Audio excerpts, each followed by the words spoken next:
के हो त? सबैलाई नमस्कार। ग्रीन क्लब अफ थट्सले आयोजना गरेको आजको यस अन्तर्क्रिया कार्यक्रममा जोडिनु भएको म साम्राज्य राज आचार्य, क्लबको कार्यकारी सदस्य सबैलाई धन्यवाद दिन चाहन्छु। ग्रीन क्लब अफ थट्सले यस विश्वविद्यालयको सबै स्कुललाई समेटेर अन्तर्विषय, शैक्षिक, सांस्कृतिक, साहित्यिक एवं विभिन्न राष्ट्रिय र अन्तर्राष्ट्रिय समाचार र मामिलोमा जागरुकता बढाउँदै आएको छ।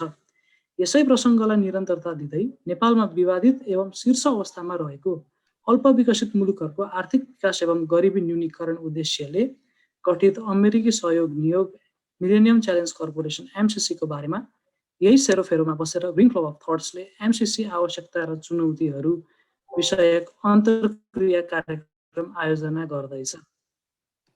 हामीसँग हाम्रो वक्ताहरू राजनीतिक समाजशास्त्री doctor Uddhab Pyakurel sir, Maoist movement in Nepal सोसियोलोजीको पर्सपेक्टिभको लेखक र हाल ग्लोबल इङ्गेजमेन्ट डिभिजन काठमाडौँ विश्वविद्यालयको सहनिर्देशक, नेपालमा एमसीसीको आवश्यकता, कूटनीति र भूराजनीतिक चुनौतीको सेरोफेरोमा आफ्नो अभिप्राय दिनुहुनेछ र नेपाल विद्युत प्राधिकरणका अन्तर्गत नेपाल चीन विद्युत प्रसारण लाइनको प्रोजेक्ट म्यानेजर कोमलनाथ आत्रेय सरले एमसीसीको ऊर्जा क्षेत्रलाई केन्द्रित अनुदानतर्फ नेपालमा प्रसारण लाइनको प्राथमिकता र एमसीसीको प्रसङ्गमा आफ्नो धारणा दिन गइरहनु भएको छ। साथसाथै आज हामीसँग यस क्लबको अध्यक्ष असीम जोशीजी, सचिव अनुप छेत्रीजी, टेक्निकल सल्लाहकार डाक्टर राजेन्द्र अधिकारी सर जोडिनु भएको छ। अब कार्यक्रमलाई सुरु गरौँ। सर्वप्रथम यस क्लबको अध्यक्ष असीम जोशीजीलाई म स्वागत मन्तव्य दिनुहुन अनुरोध गर्दछु। धन्यवाद साम्राज्य। उपस्थित सबैजनामा नमस्कार। यो अल्पविकसित मुलुकहरूको आर्थिक विकास एवं गरिबी न्यूनीकरणको उद्देश्यले जुन गठित अमेरिकी सहयोग नियोग एमसीसी मिलेनियम कर्पोरेसन च्यालेन्ज र नेपाल सरकार बीच 2074मा जुन सम्झौता भयो, त्यो सम्झौतादेखि नै विवाद सिर्जना भएको देखिन्छ।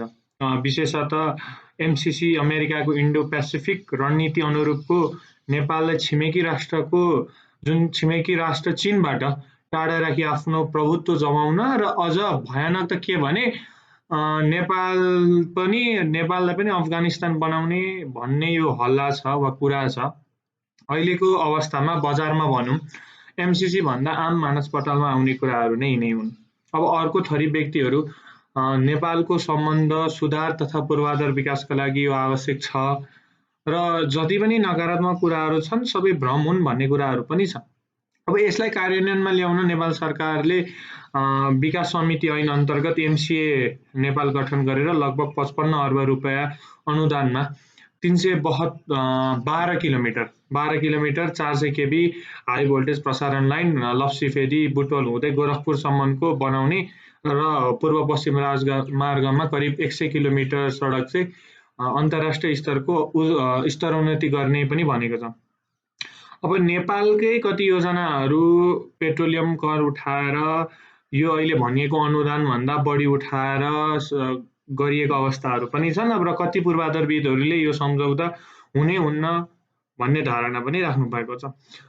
सशर्त संसदबाट अनुमोदन हुनुपर्ने नेपालको तटस्थ परराष्ट्र नीतिलाई नै चुनौती दिने, प्रसारण लाइनको लागतमा देखिएको विभिन्न अव्यावहारिकताहरू, संशोधनको विषयमा आएका अस्वीकृति आदिले गर्दा यो एकदमै विवादित बन्न पुगेको छ र नेपालमै पनि एमसीसीलाई लिएर विज्ञहरू समेत दुई धारमा विभाजित भएको अवस्थामा अनि अझ त के भने राजनीतिक दलहरू विशेषतः सत्तामा हुँदा एउटा र बाहिरमा हुँदा अर्को मत राख्ने प्रवृत्ति देखिएको हुनाले आम जनतामा चाहिँ एउटा ठुलो भ्रम छाएको छ।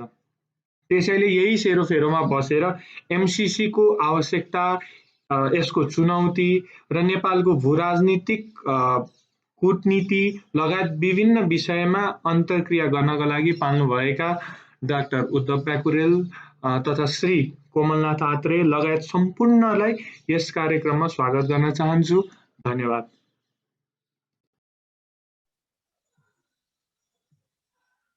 एमसीसी अनुदानको विषयवस्तुमाथि प्रकाश पारिदिनु भएकोमा असीमजीलाई धेरै धन्यवाद दिन चाहन्छु। अब हाम्रो प्रथम वक्ता राजनीतिक समाजशास्त्री डाक्टर उद्धव प्याकुरेल सरलाई नेपालमा एमसीसीको आवश्यकता, कूटनीति र भूराजनीतिक चुनौतीको सेरोफेरोमा आफ्नो अभिप्राय दिनुहुन अनुरोध गर्दछु।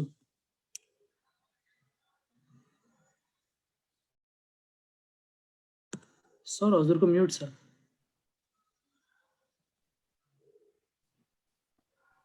धन्यवाद। नमस्कार सबैजनालाई। सर्वप्रथम त मैले प्राध्यापक विवेक बराल देखिरहेको छैन, उहाँले मलाई कनेक्ट गरिदिनु भयो यहाँ हाम्रो साम्राज्यजी र उहाँको टिमसँग। सायद उहाँ सुन्दै हुनुहुन्छ अथवा आज भ्याउनु भएन, त्यो बेग्लै कुरा हो। तर आयोजक साथीहरूलाई धन्यवाद। मलाई यो विषय आज शनिबारको दिन फुर्सद भएको दिन एउटा पारेर मलाई जुन अवसर दिनुभएको छ। आज एमसीसी आवश्यकता र चुनौतीहरू र अन्तर्क्रिया कार्यक्रम भनिएको छ। यसमा म पछि हाम्रो कोमलनाथ आत्रेय जो प्र्याक्टिकल एस्पेक्ट हेरिरहनु भएको छ उहाँले आफ्नो कुरा राख्नुहुने रहेछ। समय कति छ मलाई साम्राज्यजी?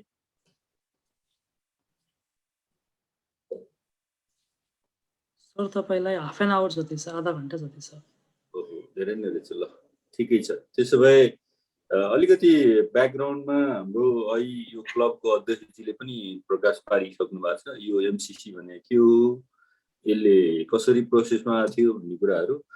मलाई चाहिँ अब आवश्यकता र चुनौतीको कुरा गर्दै गर्दाखेरि चाहिँ अलिकति यसो हेर्दै थिएँ म नेपालको अहिले भर्खरको चाहिँ के रहेछ फरेन एडको सन्दर्भ भनेर। लास्ट इयरको बजेटमा हेर्दाखेरि चाहिँ 26.87% चाहिँ फरेन एड चाहिँ नेपालमा आफ्नो बजेटमा राखेको रहेछ। त्यही अनुसार चाहिँ हामी काम गरिराखेका रहेछौँ। र अहिले नेपालको तपाईँ पछिल्लो सरकारको समृद्धिको नारासँगै हेर्ने हो भने एउटा महत्त्वपूर्ण नारा चाहिँ के थियो भने के अरे फरेन डाइरेक्ट इन्भेस्टमेन्टलाई चाहिँ लिएर आउने र त्यसमा कतिपय सन्दर्भमा हाम्रो अलिकति समाजवादी र बढी अझ मार्क्सवादकै वकालत गर्ने पार्टीहरू सत्तामा भइरहँदाखेरि र त्यो गर्दै गर्दाखेरि फरेन डाइरेक्ट इन्भेस्टमेन्टलाई किन यति महत्त्व दिया होला। अनि जस्तो कहिलेकाहीँ चाहिँ यो स्पेसल इकोनोमिक जोन जस्ता जसले चाहिँ धेरै जनताका अधिकार, श्रमिकका अधिकारहरू कटौती गर्छ, त्यहाँका कन्ज्युमरका अधिकारहरू कटौती गर्छ, त्यस्ता प्रोग्रामलाई किन बढावा दिन खोज्या होला भनेर हामी विभिन्न कर्नरबाट प्रश्न उठाइरहेछौँ। अब त्यो सन्दर्भ आज एउटा रेफरेन्समा राखेर हेर्दै गर्दाखेरि अनि मैले यो बजेट हेरेर अनि किन अहिले पनि यत्रो सेयर रहेछ, झन्डै हामी कृषि प्रधान देश भनेर भन्दाखेरि कृषिको एउटा जिडिपीमा जति सेयर छ त्यस्तै नेपालको बजेटमा चाहिँ फरेन इन्भेस्टमेन्टको सेयर छ। मतलब अब यो आवश्यकै रहेछ भनेर बुझ्नु पर्ला। भलै मैले अहिले भनिसकेँ कतिपय कार्यक्रमको बारेमा हाम्रा समाजवादी भन्ने र कहिलेकाहीँ आफूलाई कम्युनिस्ट भन्ने सरकार अथवा नेतृत्वले चाहिँ कतिपय कार्यक्रमहरूलाई चाहिँ अर्कै तरिकाले हेर्नु पर्थ्यो होला भन्ने बारेमा अर्कै बहसको रूपमा चलाउला। आज यो सन्दर्भ चाहिँ फरक भएको सन्दर्भमा पनि त्यसो गरेर हेरिरहँदाखेरि अब के त हामीलाई फरेन इन्भेस्टमेन्ट चाहिने कि नचाहिने भन्दाखेरि झन्डै 4 भागको भन्दा बढी चाहिँ बजेटकै कम्पोनेन्ट भइरहेको हुँदाखेरि चाहिँ चाहिने रहेछ। त्यही भएर चाहिँ हाम्रो पोलिसी मेकरहरू इभन लिडरसिपले नि बरु शर्तहरू जे हुन् तर विदेशीले लगानी गर्दै हो भने खुसी हुन्थ्यौँ भनेर स्पेसल इकोनोमिक जोन जस्ता प्रोग्रामहरू ल्याइरहेछ। त्यहाँ स्पेसल इकोनोमिक जोनका कन्डिसनहरू हेर्नुहुन्छ भनेदेखि त्यहाँभित्र मजदुरका राइटहरूको सन्दर्भमा स्पेसल इकोनोमिक जोनमा कम्प्रोमाइज गरिएको छ। त्यहाँ अहिले भने जस्तै कन्ज्युमर राइटमा कम्प्रोमाइज गरेर पनि त्यस्ता प्रोग्रामहरू हाम्रो सरकारले नै अगाडि बढेर ऐन पास नहुँदाखेरि पनि अध्यादेश ल्याउँदै अगाडि बढेर चाहिँ गएको कुरा यहाँहरूलाई अवगतै छ। त्यो सन्दर्भमा अल अफ सडन 2011 को डिसेम्बरतिरबाट कन्सल्टेसन सुरु भएदेखि 2012 हुँदै सन् 2014 तिर आउँदाखेरि चाहिँ नेपाल ग्रोथ डायग्नोस्टिक भनेर एउटा रिपोर्ट निकालेको रहेछ। त्यो रिपोर्ट चाहिँ एमसीसी को लागि ब्याकग्राउन्ड पेपर रहेछ। त्यो चाहिँ कसले निकालेको रहेछ भन्दा नेपालको फाइनेन्स मिनिस्ट्री, जसमा चाहिँ त्यो बेलाको उपसचिव सहसचिव मधु मरासिनी, पछि अहिले के अरे त्यहाँ फरेन एड डिपार्टमेन्टमा पनि बस्नुभयो, अहिले सचिव पनि हुनुहुन्छ। उहाँको नेतृत्वमा एउटा स्टडी गरिएको रहेछ। त्यो स्टडीको स्टेक होल्डर हेर्नुहुन्छ भने national planning commission, world bank, राष्ट्र ब्याङ्क, एफएनसिसिआई, हाम्रो अर्को सिएनआई, सिबिएस हाम्रो स्ट्याटिस्टिक ब्युरो, एसियन डेभलपमेन्ट गर्दै सबै स्टेक होल्डरहरू भएर चाहिँ एउटा स्टडी गरेको छ। र त्यसमा चाहिँ नामै लिन पर्दाखेरि अब अहिले मैले नाम लिइहालेँ, मधु मरासिनी, अनि श्रीराम पौडेल, अनि त्यस्तै गरेर चाहिँ अब राष्ट्र ब्याङ्कको गभर्नर भइसक्नु भएको, पहिला प्लानिङ कमिसनमा पनि सदस्य हुनुभएको हाम्रो चिरञ्जीवी नेपाल, त्यस्तै अहिले भर्खरै निवर्तमान जस्तै यो अघिल्लो प्लानिङ कमिसनका सदस्य मिनबहादुर साई लगायतका मान्छेहरूले चाहिँ एउटा रिपोर्ट बनाउनु भएछ। त्यो रिपोर्टले चाहिँ प्रोजेक्ट सेलेक्सनको लागि चाहिँ गरेछ। यो अर्थ मन्त्रालयको डकुमेन्ट रहेछ 2014 मा। र त्यो बेलाको अवस्था हेर्नुहुन्छ भनेदेखि अहिले प्राधिकरणका सर हामीसँगै हुनुहुन्छ प्यानलमा, त्यो बेलामा नेपालको स्थिति भनेको बिजुलीको सन्दर्भमा असाध्यै अप्ठ्यारो अवस्थामा रहेको अवस्था हो। मान्छेहरू के अरे कमसेकम कतिपय सन्दर्भमा 18 घण्टा र कहिलेकाहीँ त 21 घण्टा 3 घण्टा मात्रै बिजुली आएर पनि हामीले दिन गुजारेको अवस्था, त्यो बेलाको अवस्थालाई हेर्नुपर्ने हुन्छ। र त्यो बेलामा आइडेन्टिफाई गरेको विषय मलाई लाग्छ अहिले अन्यथा होइन होला। त्यसरी आइडेन्टिफाई गरेर अगाडि बढाइसकेपछि अनि अहिले कुरा गरे जस्तै 2017 मा आएर चाहिँ त्यसलाई सम्झौता गरिएछ। र त्यो सम्झौतालाई चाहिँ एउटा क्लज चाहिँ के राखियो भने पार्लियामेन्टबाट इन्डोर्स गर्नुपर्ने भनेर राखियो।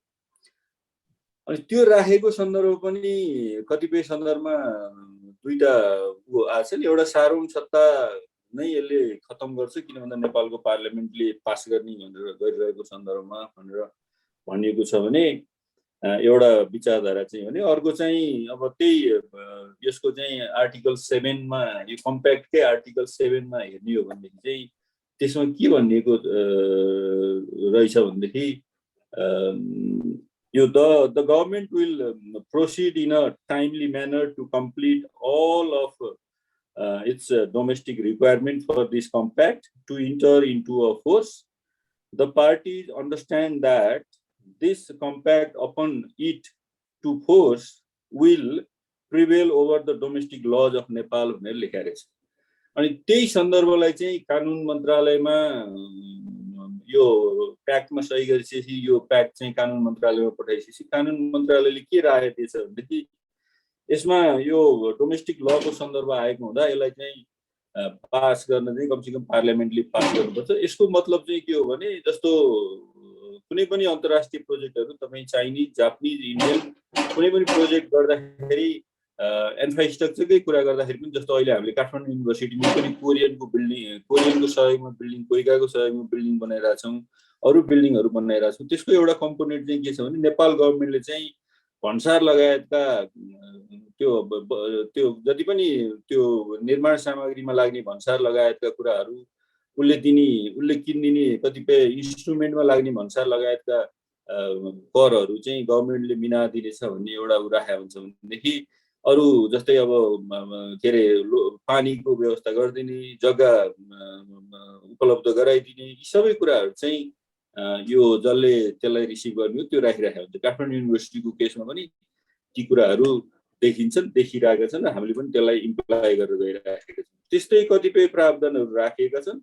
हो त्यो प्रावधानहरूलाई इन्स्योर गर्नलाई चाहिँ उसले चाहिँ यो के अरे कम्प्याक्टमा चाहिँ आर्टिकल 7 मा चाहिँ यो डोमेस्टिक रिक्वायरमेन्ट भनेर यो के अरे the compact will prevail over the domestic lodge of Nepal भनेर भन्यो। त्यसको मतलब अरू कुनै प्रोभिजनको लागि होइन, तर त्यो ट्याक्सहरू अथवा भन्सारहरू अथवा भ्याटहरू जति पनि नेपालले लगाउने गरेको छ कुनै पनि वस्तुहरू आयात गर्दा त्यो प्रोजेक्टको सन्दर्भमा आयात हुने सामग्रीमा यदि त्यस्तो हुन लाग्यो भनेदेखि चाहिँ अनि त्यसपछि चाहिँ यो कम्प्याक्ट अन्तर्गत चाहिँ हामी क्लेम गर्न सक्छौँ भन्ने उनीहरूको जवाफ पनि आइसकेको अवस्था छ। यसरी हेर्दाखेरि के लाग्छ भनेदेखि अनि यो चाहिँ फेरि किन पार्लियामेन्टमा पुगेछ, पार्लियामेन्टले इन्डोर्स गर्ने कुरामा भन्दाखेरि यसैलाई लिएर चाहिँ अर्थ मन्त्रालयले कानुन मन्त्रालयलाई चाहिँ के अरे राय मागिसकेपछि कानुन मन्त्रालयको राय अनुसार चाहिँ यो कम्पोनेन्ट पनि राखेर चाहिँ त्यसरी गरिएको हो भनिसकेपछि मैले यो दुईटा किन गर्न लागिरहेँ भने यहाँ कन्सल्टेसनै भएन कि भन्ने कुरामा चाहिँ हेर्ने हो भने अब अहिले मैले नाम लिएका एजेन्सीहरू, अहिले मैले नाम लिएका व्यक्तित्वहरू, अहिले मैले नाम लिएका सरकारका अङ्गहरू र अन्तर्राष्ट्रिय समुदायको अङ्गहरू पनि हेर्ने हो भनेदेखि यसमा कन्सल्टेसन नभएको भन्ने होइन रहेछ। लामो समय कन्सल्टेसन गरेर 2011 देखि 2017 झन्डै 6 वर्ष चाहिँ एउटा प्रक्रिया पुरा गरेर यो आएको रहेछ। त्यसपछि दुईटा कुरा, एउटा अहिले मैले आवश्यकता छ कि छैन भन्दा कतिपय थिएन होला, तर गभर्मेन्टले छ भने उसले यत्रो 26% 27% अहिले पनि फरेन एड लिइरहेको छ भनेदेखि लिनुपर्छ भन्नेमा उसको चासो रह्यो। अहिलेका नेताहरूको चासो त्यही छ।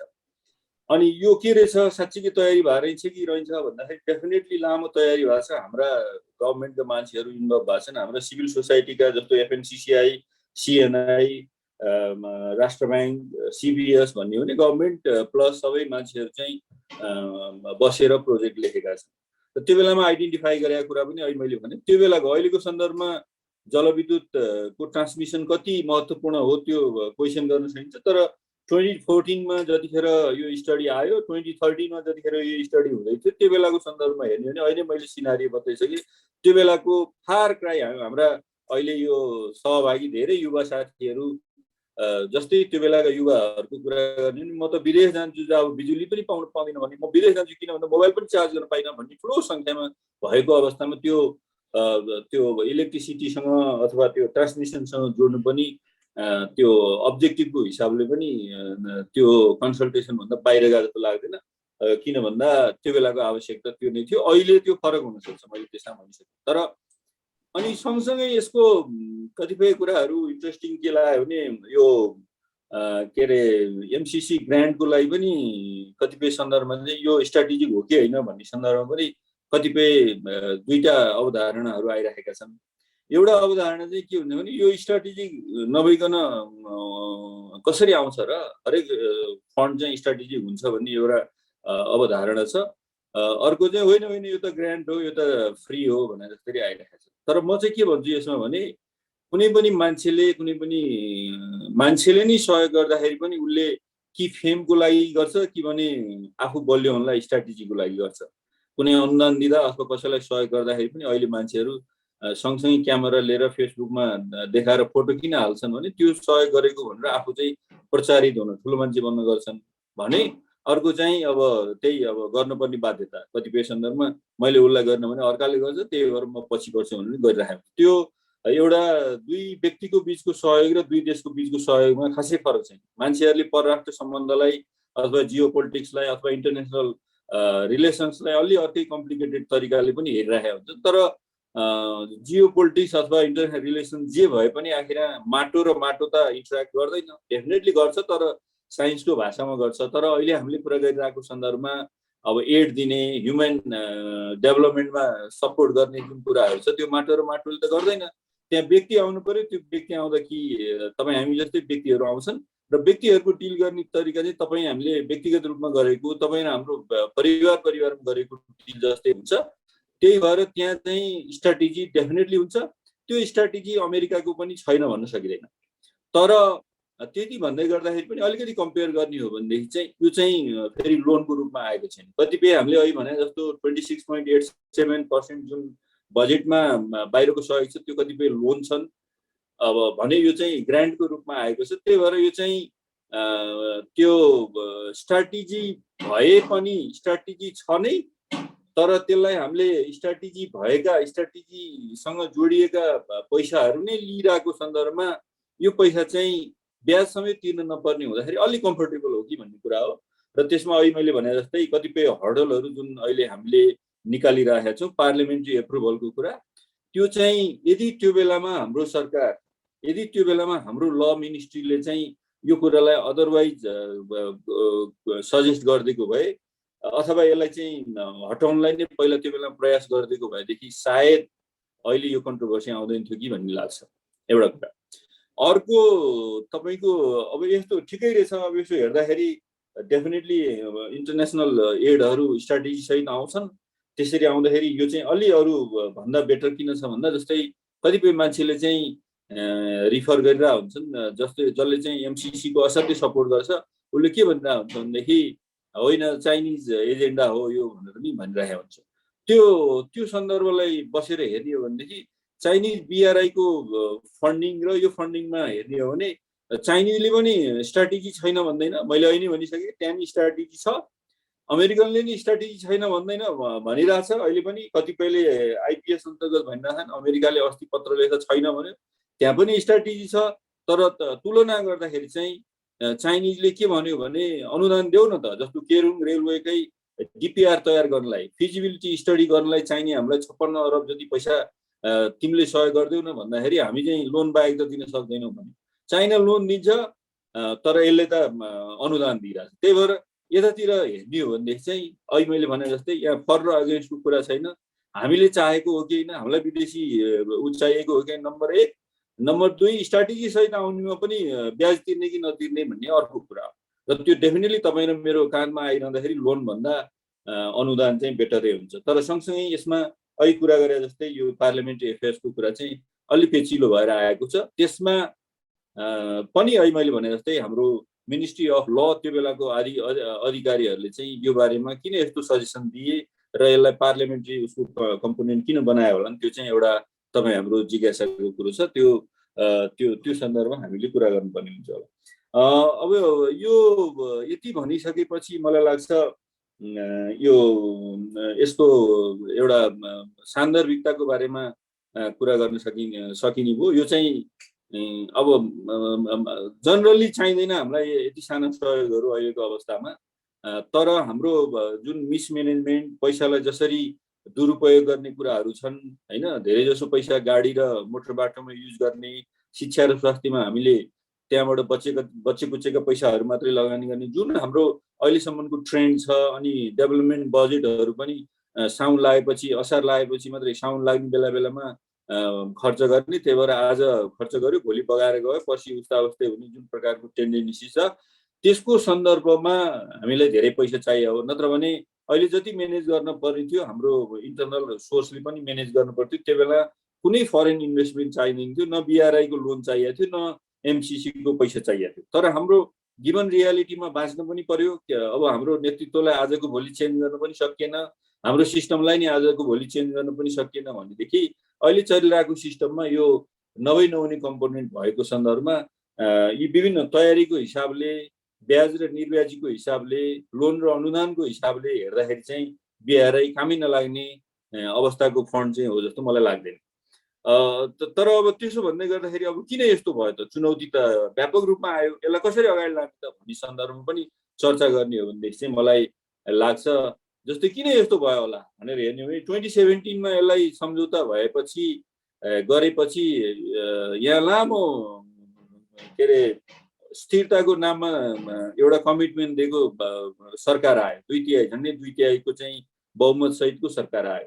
त्यो सरकारको पनि कमिटमेन्ट हेर्ने हो भनेदेखि टाइम एन्ड अगेन मिडियामा प्रधानमन्त्रीले भन्ने कुरा चाहिँ के भने एमसीसी पास गर्न लागेको थिएँ मलाई अप्ठ्यारो भयो भन्नुभयो तर कतिखेर भन्नुहुन्छ भनेदेखि जतिखेर चाहिँ कुनै मान्छे निस्केर गइसकेका छन् त्यसपछि नै ती कुराहरू आउँछन् जस्तै पहिला सभामुख भएका कृष्णबहादुर महरा चाहिँ कुनै एउटा कारणले चाहिँ बाहिर निस्किन परिसकेको अवस्थामा चाहिँ त्यसपछि कुरा आयो कि एमसीसी सभामुखले टेबल गर्न दिएन तर हामी पोलिटिकल एनालिसिस गरिरहेर बाहिर बसेर हेर्ने मान्छेहरूको कुरा गर्नुहुन्छ भनेदेखि जतिखेर महराजी बाहिरिँदै हुनुहुन्थ्यो त्यो बेलासम्मको नेकपाको स्थितिमा यदि केपी शर्मा ओलीले चाहँदाखेरि पास नहुने कुनै विधेयक थिएन उनले चाहँदाखेरि पास नभएका पनि धेरै कुराहरू थिएन र कृष्णबहादुर महराको पार्लियामेन्ट चलाइ पनि हामीले देखाएको थियौँ ओलीको प्रधानमन्त्री ओलीको छत्रछायामा उहाँ कसरी चलाउनुहुन्थ्यो भन्दाखेरि कतिपय सन्दर्भमा पार्लियामेन्ट प्रधानमन्त्रीले चलाइरहनु भएको छ कि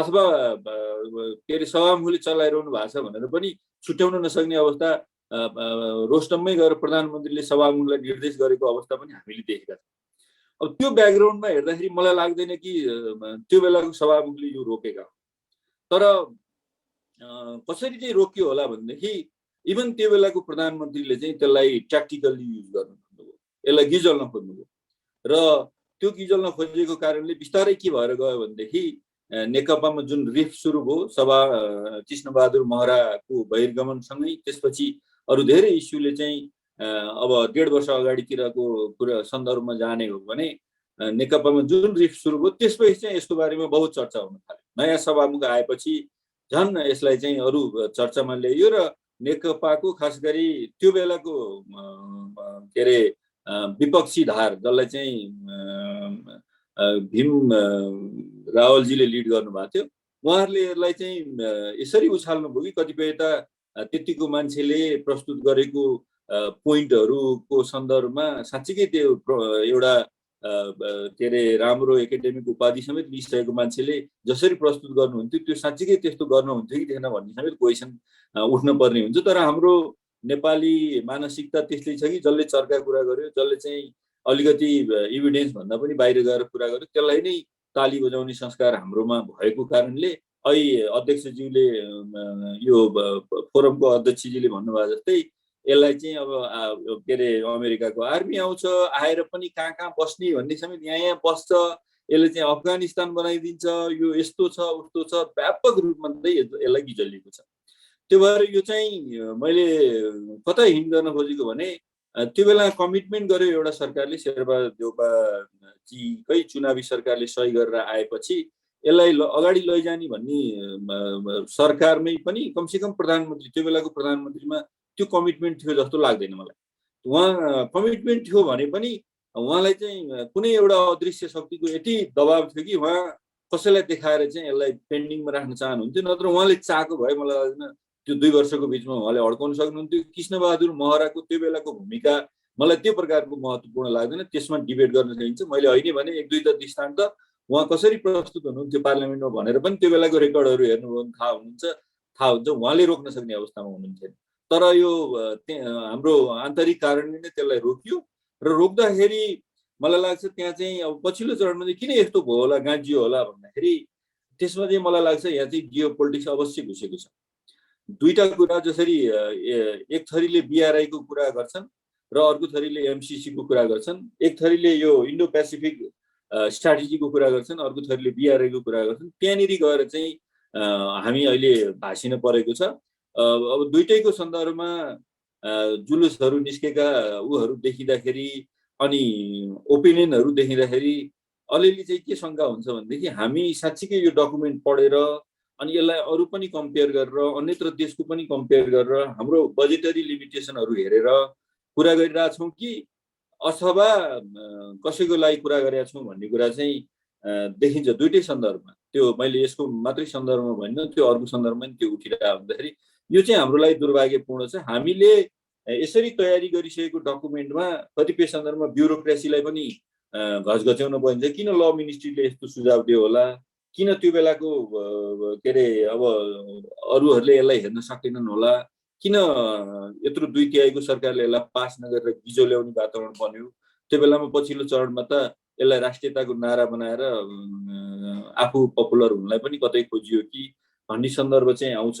यसरी गिजलिएको सन्दर्भमा कतिपय अब यहाँहरूलाई अलिकति कुरा गर्दै जाँदाखेरि अहिले चाहिँ श्रीलङ्कालाई चाहिँ दुईटै मोडलमा चाहिँ मजाले तुलना गरिन्छ। एउटा बिआरआईको सन्दर्भमा पनि श्रीलङ्का नै मोडल बनाइन्छ, अर्को एमसिसीको सन्दर्भमा नि श्रीलङ्का नै मोडल बनाइन्छ।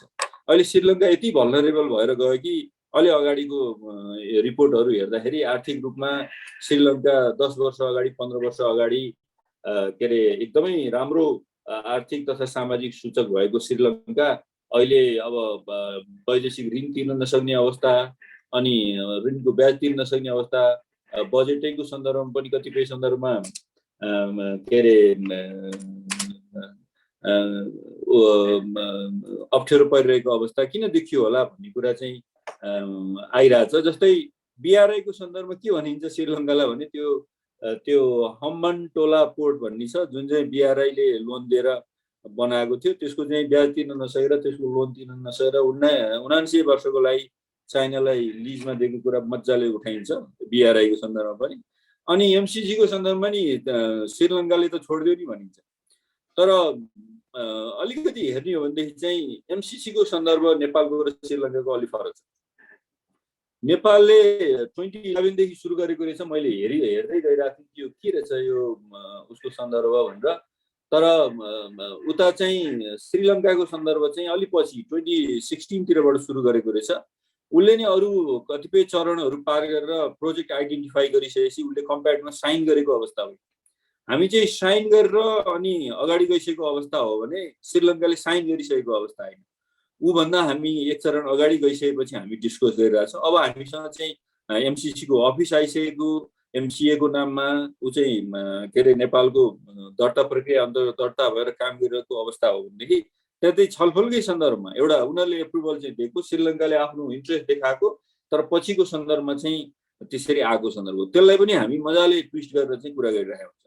त्यो त्यो त्यो त्यो चाहिँ हामीले अलिकति हेर्नुपर्ने हुन्छ। यहाँको युवा जगतलाई त्यो पनि मैले जानकारी गरेर राखौँ भने अब यी कुराहरूलाई हेर्दाखेरि चाहिँ नेपालमा चाहिँ च्यालेन्ज धेरै छन्। नेपालमा च्यालेन्ज किन छ भने एमसिसी नेपालमा साउथ एसियामा पहिलो नेपालले सही गरेको थियो। Sri Lanka was suppose to sign के अरे कम्प्याक्ट, तर त्योभन्दा अगाडि नै उसको र के अरे अमेरिकाको सन्दर्भ अर्कै भयो। जब त्यहाँ राजापाक्से आउनुभयो उनी चाहिँ एकदमै तपाईँ हामीलाई थाहा छ त्यो बेलामा मालदिप्स र श्रीलङ्काको केस चाहिँ दुइटैमा इन्डिया र चाइनाको तानातान भएर यो गभर्मेन्ट फर्मेसनकै सन्दर्भमा पनि धेरै इस्युहरू बनेका घटनाहरू छन्। फर्चुनेटली नेपालमा भलै नेकपाको जुन नेकपा डबल भनेर भनिन्छ योभन्दा अगाडि विघटन भएको पार्टी, त्यसको सन्दर्भमा चाइनालाई कतिपय सन्दर्भमा उसको पनि सहभागिता थियो भने पनि हाम्रोमा त्यो अवस्था त्यति देखिँदैन। अहिले दुइटै छिमेकीको बारेमा कमसेकम ठुला राजनीतिक दलहरूको एक प्रकारको धारणा छ।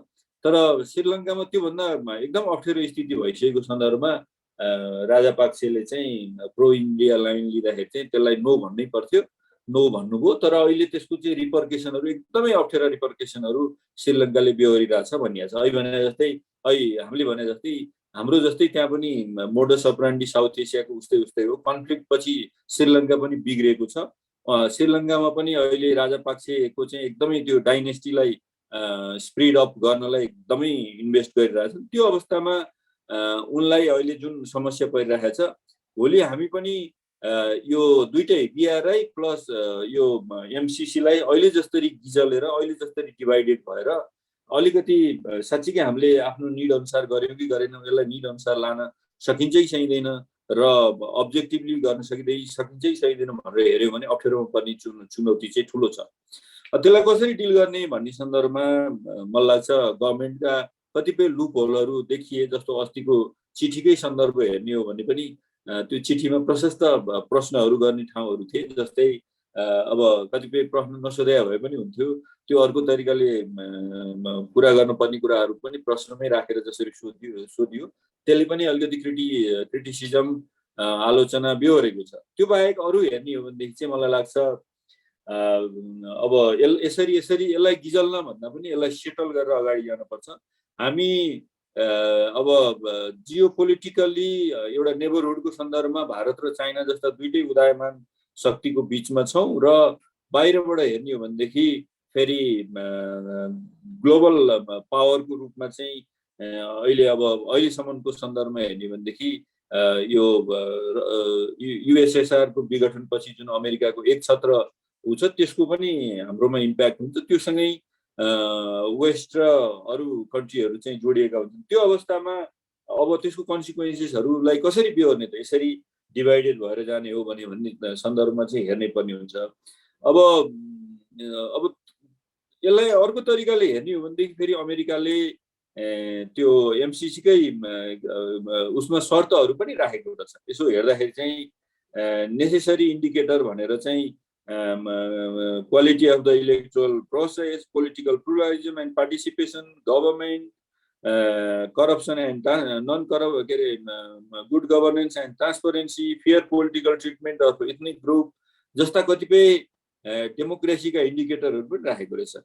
त्यो हेर्दै जाँदाखेरि त अब साँच्ची भन्ने हो भनेदेखि यो चाहिँ एक प्रकारले हेर्ने हो भनेदेखि त्यसलाई पोजिटिभली लिने हो भनेदेखि त कहीँ न कहीँ हाम्रो पिपुलसँग पनि जोड्न खोजेको रहेछ। भोलि स्टेट एपारेटस चाहिँ अलि अथोरिटेरियन हुन लाग्यो, एन्टी माइनोरिटी हुन थाल्यो, एन्टी डेमोक्रेटिक हुन थाल्यो भनेदेखि त के अरे त्यसलाई पनि हामीले प्रश्न गर्नलाई सहायता पाइने रहेछ भन्ने जस्तै पनि हेर्न सकिने होला। किन भन्दा हामीले चाहिँ कहिलेकाहीँ डेमोक्रेसी क्राइसिसमा हुँदाखेरि यस्ता कन्ट्रीहरूसँग ठुलो यो प्रकारका सपोर्टहरू लिएको हाम्रो यहाँको डेमोक्रेटिक फोर्सहरू बेसिकल्ली कङ्ग्रेस र लेफ्ट विङहरूले लिएको कुराहरू पनि छन्। र यी कुराहरू यहाँ पनि देखिँदाखेरि मलाई चाहिँ पर्सनली भन्दाखेरि चाहिँ के लाग्छ भनेदेखि हाम्रो जुन फरेन एडको आवश्यकता छ हाम्रो बजेटदेखि डे टु डे एक्टिभिटीमा त्यो सन्दर्भमा तयारी गरेर लिन लागेको उसको सन्दर्भमा चाहिँ धेरै यसलाई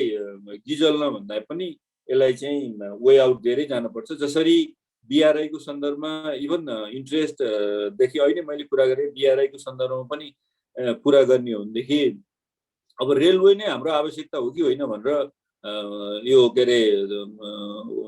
अरे नेपालभित्र ठुलो बहस त चलिरहेकै छ नि। रेलवे त बोर्डरहरूमा आइसकेकै छ त, हाम्रा साउथका बोर्डरहरूमा त सबै रेलवे कनेक्टेड छन्। त्यसले गर्दाखेरि पनि हामी साँच्चीकै के अरे इम्पावर्ड भयौँ त, हामी साँच्चीकै सोभरेन्ट हुने हाम्रो मार्गमा अगाडि बढ्यौँ त भन्दाखेरि चाइनाले पनि उसको स्ट्राटेजिक रेलवे मात्रै ल्याउँदैमा के त्यस्तो केही हुन्छ र भन्ने कुरा त उठिरहेकै सन्दर्भ हुन्छ भनेदेखि तैपनि चाइनाले भनेको सन्दर्भमा उसले फिजिबिलिटीको लागि पैसा दिन्न, तिमीहरू लोनै लिनुपर्छ भन्दा पनि हामी अब स्ट्राटेजिक पैसा पनि हो, त्यति गर्दाखेरि पनि ल ठिकै छ भनेर जुन प्रकारले अगाडि बढिरहेछ, राष्ट्रिय सहमति छ चाइनाको बिआरआईको सन्दर्भमा, केही कर्नरहरूबाट विरोध उठे पनि भने त्यस्तै यो एमसिसीको सन्दर्भमा पनि विभिन्न कारणले अहिले मैले भने जस्तै श्रीलङ्काकै सन्दर्भमा हेर्ने सन्दर्भमा पनि भोलि हामी अति अप्ठ्यारो अवस्थामा जान पर्ने बाध्यताबाट उम्किनको लागि पनि यी धेरै कुराहरू गर्नुपर्ने हुन्छ। त्यसो गर्नलाई फेरि मैले यो किन पनि भनिराखेको भने अब जस्तो कहिलेकाहीँ कुनै बेला हामीलाई लाग्न सक्छ भारतले कुनै सन्दर्भमा नाकाबन्दी गर्यो अनि त्यो नाकाबन्दी पछि हामीलाई भारतपट्टि फर्केर हेर्न पनि मन थिएन, भारतीय जनताप्रति हामी फर्केर नि हेर्न मन पराउँदैन थियौँ, हामीलाई सहयोग गर्दै हुन्थ्यो चिनले अथवा अरूले, त्यो गर्ने भारतसँग हामी सम्बन्ध नराखे पनि हुन्थ्यो भन्ने लाग्थ्यो। तर सिध्याउन लाएँ, मैले तपाईँको म्यासेज देखिरहेको छु आधा घन्टा भन्नुभयो भएर, तैपनि के भयो भने त्यो त भएन नि त। आखिर चाइनाले पनि हामीलाई सपोर्ट गरेन, अहिले पनि चाइनाले बाटो भन्छ तर कन्टेनरहरू छोडिदिइरहेको छैन, उसले महिनौसम्म बिदा बनाइदिन्छ, महिनौसम्म चाहिँ के अरे पेन्डामिकको नाममा बोर्डरहरू बन्द गरिदिन्छ। त्यो त्यसरी यदि इन्डियाले गरिदिने हो भने त हामी हाहाकारमा हुँदैनौँ र। त्यो अवस्थाले गर्दाखेरि पनि कतिपय सन्दर्भमा हामीले चाहिँ इन्डियाको मुख नहेर्दै गर्दा नि इन्डियापट्टि फर्किन परे जस्तै भोलि अमेरिका र वेस्ट पनि हाम्रो लागि किन महत्त्वपूर्ण हुन्छ होला भनेदेखि अहिले कुरा गरे जस्तै भोलि फेरि अहिलेको हामीले पाएको डेमोक्रेसी, ह्युमन राइट्स, मौलिक हकको जति पनि हामीले इन्जोय गरेका छौँ भलै त्यसमा पनि हामी प्रश्न गरिरहेका छौँ, यसलाई अप्टिमम लेभलमा पुर्याउनलाई हामी डिस्कसन गरिरहेका छौँ। त्यो अवस्थामा यदि अप्ठ्यारोमा पार्यो हाम्रो कुनै शासकले भने त्यो अवस्थामा हामीले अहिले भने जस्तै पहिला जस्तै सपोर्ट खोज्न कहाँ जाने त, फेरि वेस्टसँग पनि हामीले रिक्वेस्ट गर्नै पर्ने हुन्छ, अमेरिकासँग पनि रिक्वेस्ट गर्नै पर्ने हुन्छ। यी सबै कुराहरू चाहिँ जियो पोलिटिक्सको सन्दर्भमा टाई अप भएका कुराहरू छन्। त्यही अवस्थाले गर्दाखेरि पनि हामीले अब यसलाई चाहिँ सुरु गरिसकेपछि अब हामीले नै, मैले अहिले भने हामीले नै यत्रो एक्सर्साइज गरेर 2-3 वर्ष स्टडी गरेर लिएर आएको प्रोजेक्ट, हामीले नै निड आइडेन्टिफाई गरेर लिएर आएको प्रोजेक्ट चाहिँ अब जान लाग्यो के अरे अब चाहिँ गर्न सकिँदैन कि भनेर भन्दै गर्दाखेरि उसले चासो व्यक्त गर्नु अस्वाभाविक होइन। जस्तो यसमा चाहिँ मलाई एउटै कुरा, किन अमेरिका यति लागेर चाहिँ फलो गरिरहेछ त भनेर भन्दाखेरि चाहिँ त्यहाँनिर चाहिँ ठ्याक्कै स्ट्राटेजिक कुरो के, तपाईँ र म कुनै कुरा डिल गरेर एकदम राम्रो अवस्थामा पुगिरहेको थियौँ तर मैले पनि अलि असहज मित्र भनेर देखिरहेको, कहिलेकाहीँ त अब अमेरिका र चाइनाको त युद्ध जस्तै पनि भइरहेको, वार के अरे एउटा शीत युद्ध जस्तो भइरहेको अवस्थामा चाइनाको कारणले म त्यहाँ छिर्न सकिनँ भन्ने भयो भने उसले अफेन्डेड हुन्छ नै, त्यो प्रकारको पर्स्यु गर्छ नि। त्यो चाइनाले पनि गरिरहेछ, तपाईँ हामीले नदेख्ने गरी। जस्तो बिआरआईको सन्दर्भमा हाम्रै देशभित्र मोबिलाइज गरेर हुन्छ कि अथवा आफ्ना प्रोफेसरहरू बोलाएर हुन्छ, चाइनाले पनि बिआरआईको सन्दर्भमा जसरी इन्डाइरेक्टली डाइरेक्टली चाहिँ पुस गर्छ त्यसै गरी अमेरिकाले पुस गरेको हो। त्यसलाई मैले अन्यथा लिन पर्छ जस्तो लाग्दैन। तर चुनौतीकै सन्दर्भ हेर्ने हो भने चुनौतीको चाङ छ। अहिले भने जस्तै पब्लिक, कमसेकम जनरल पब्लिकमा यसको बारेमा असाध्यै नेगेटिभ ऊ छ। त्यो हुनुमा चाहिँ अब हाम्रो अहिलेको थ्याङ्क्स टु अहिलेको सोसल मिडिया र लोकतन्त्र त्यसले यस्तो बनाइदियो कि अब जस्तो आज मैले गरेको कुरा कतिपय कुरा उहाँहरूको मन छुने कुरा हुँदैन होला। मैले फ्याक्ट फिगरको कुरा गरिरहेको छु, टिमको कुरा गरिरहेको छु, उहाँहरूलाई सिबिएसको यो के अरे तथ्याङ्क विवाद भने नि त्यति महत्त्व लाग्दैन होला, एफएनसिसिआई भने नि महत्त्व लाग्दैन होला। तर कसैले चाहिँ यो चाहिँ हाम्रो राष्ट्र, यो चाहिँ अफगानिस्तान बनाउने खेल हो भन्यो भने त्यो चाहिँ ठ्याक्कै मन छुने हुन्छ। हामीलाई चाहिँ अब देश बेचे यिनीहरूले भन्यो भने मन छुने हुन्छ।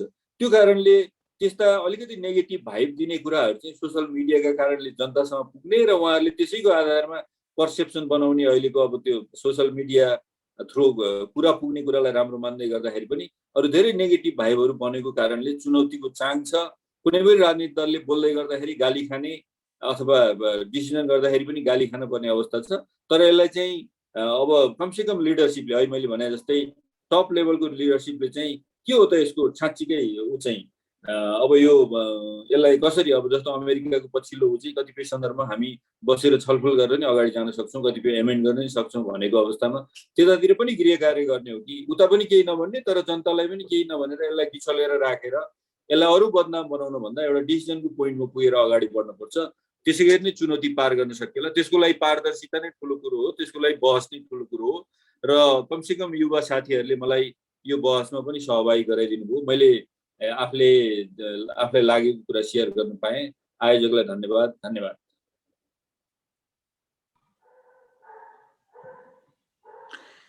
एमसीसीले निम्त्याउने कूटनीतिक र भूराजनीतिक टिप्पणी दिनुभएकोमा उद्धव सरलाई धन्यवाद दिन चाहन्छु। अब म professor doctor Bhim Prasad Shrestha sir, Kathmandu विश्वविद्यालयको स्टुडेन्ट वेलफेयर डाइरेक्टरेटलाई स्वागत गर्न चाहन्छु।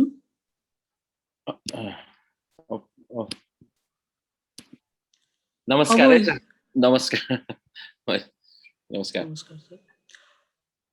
अब यस कार्यक्रमको दोस्रो वक्ता कोमलनाथ आत्रेय सरलाई नेपालमा प्रसारण लाइनको प्राथमिकता र एमसीसीको प्रसङ्गमा आफ्नो आशय राखिदिनु हुन अनुरोध गर्दछु।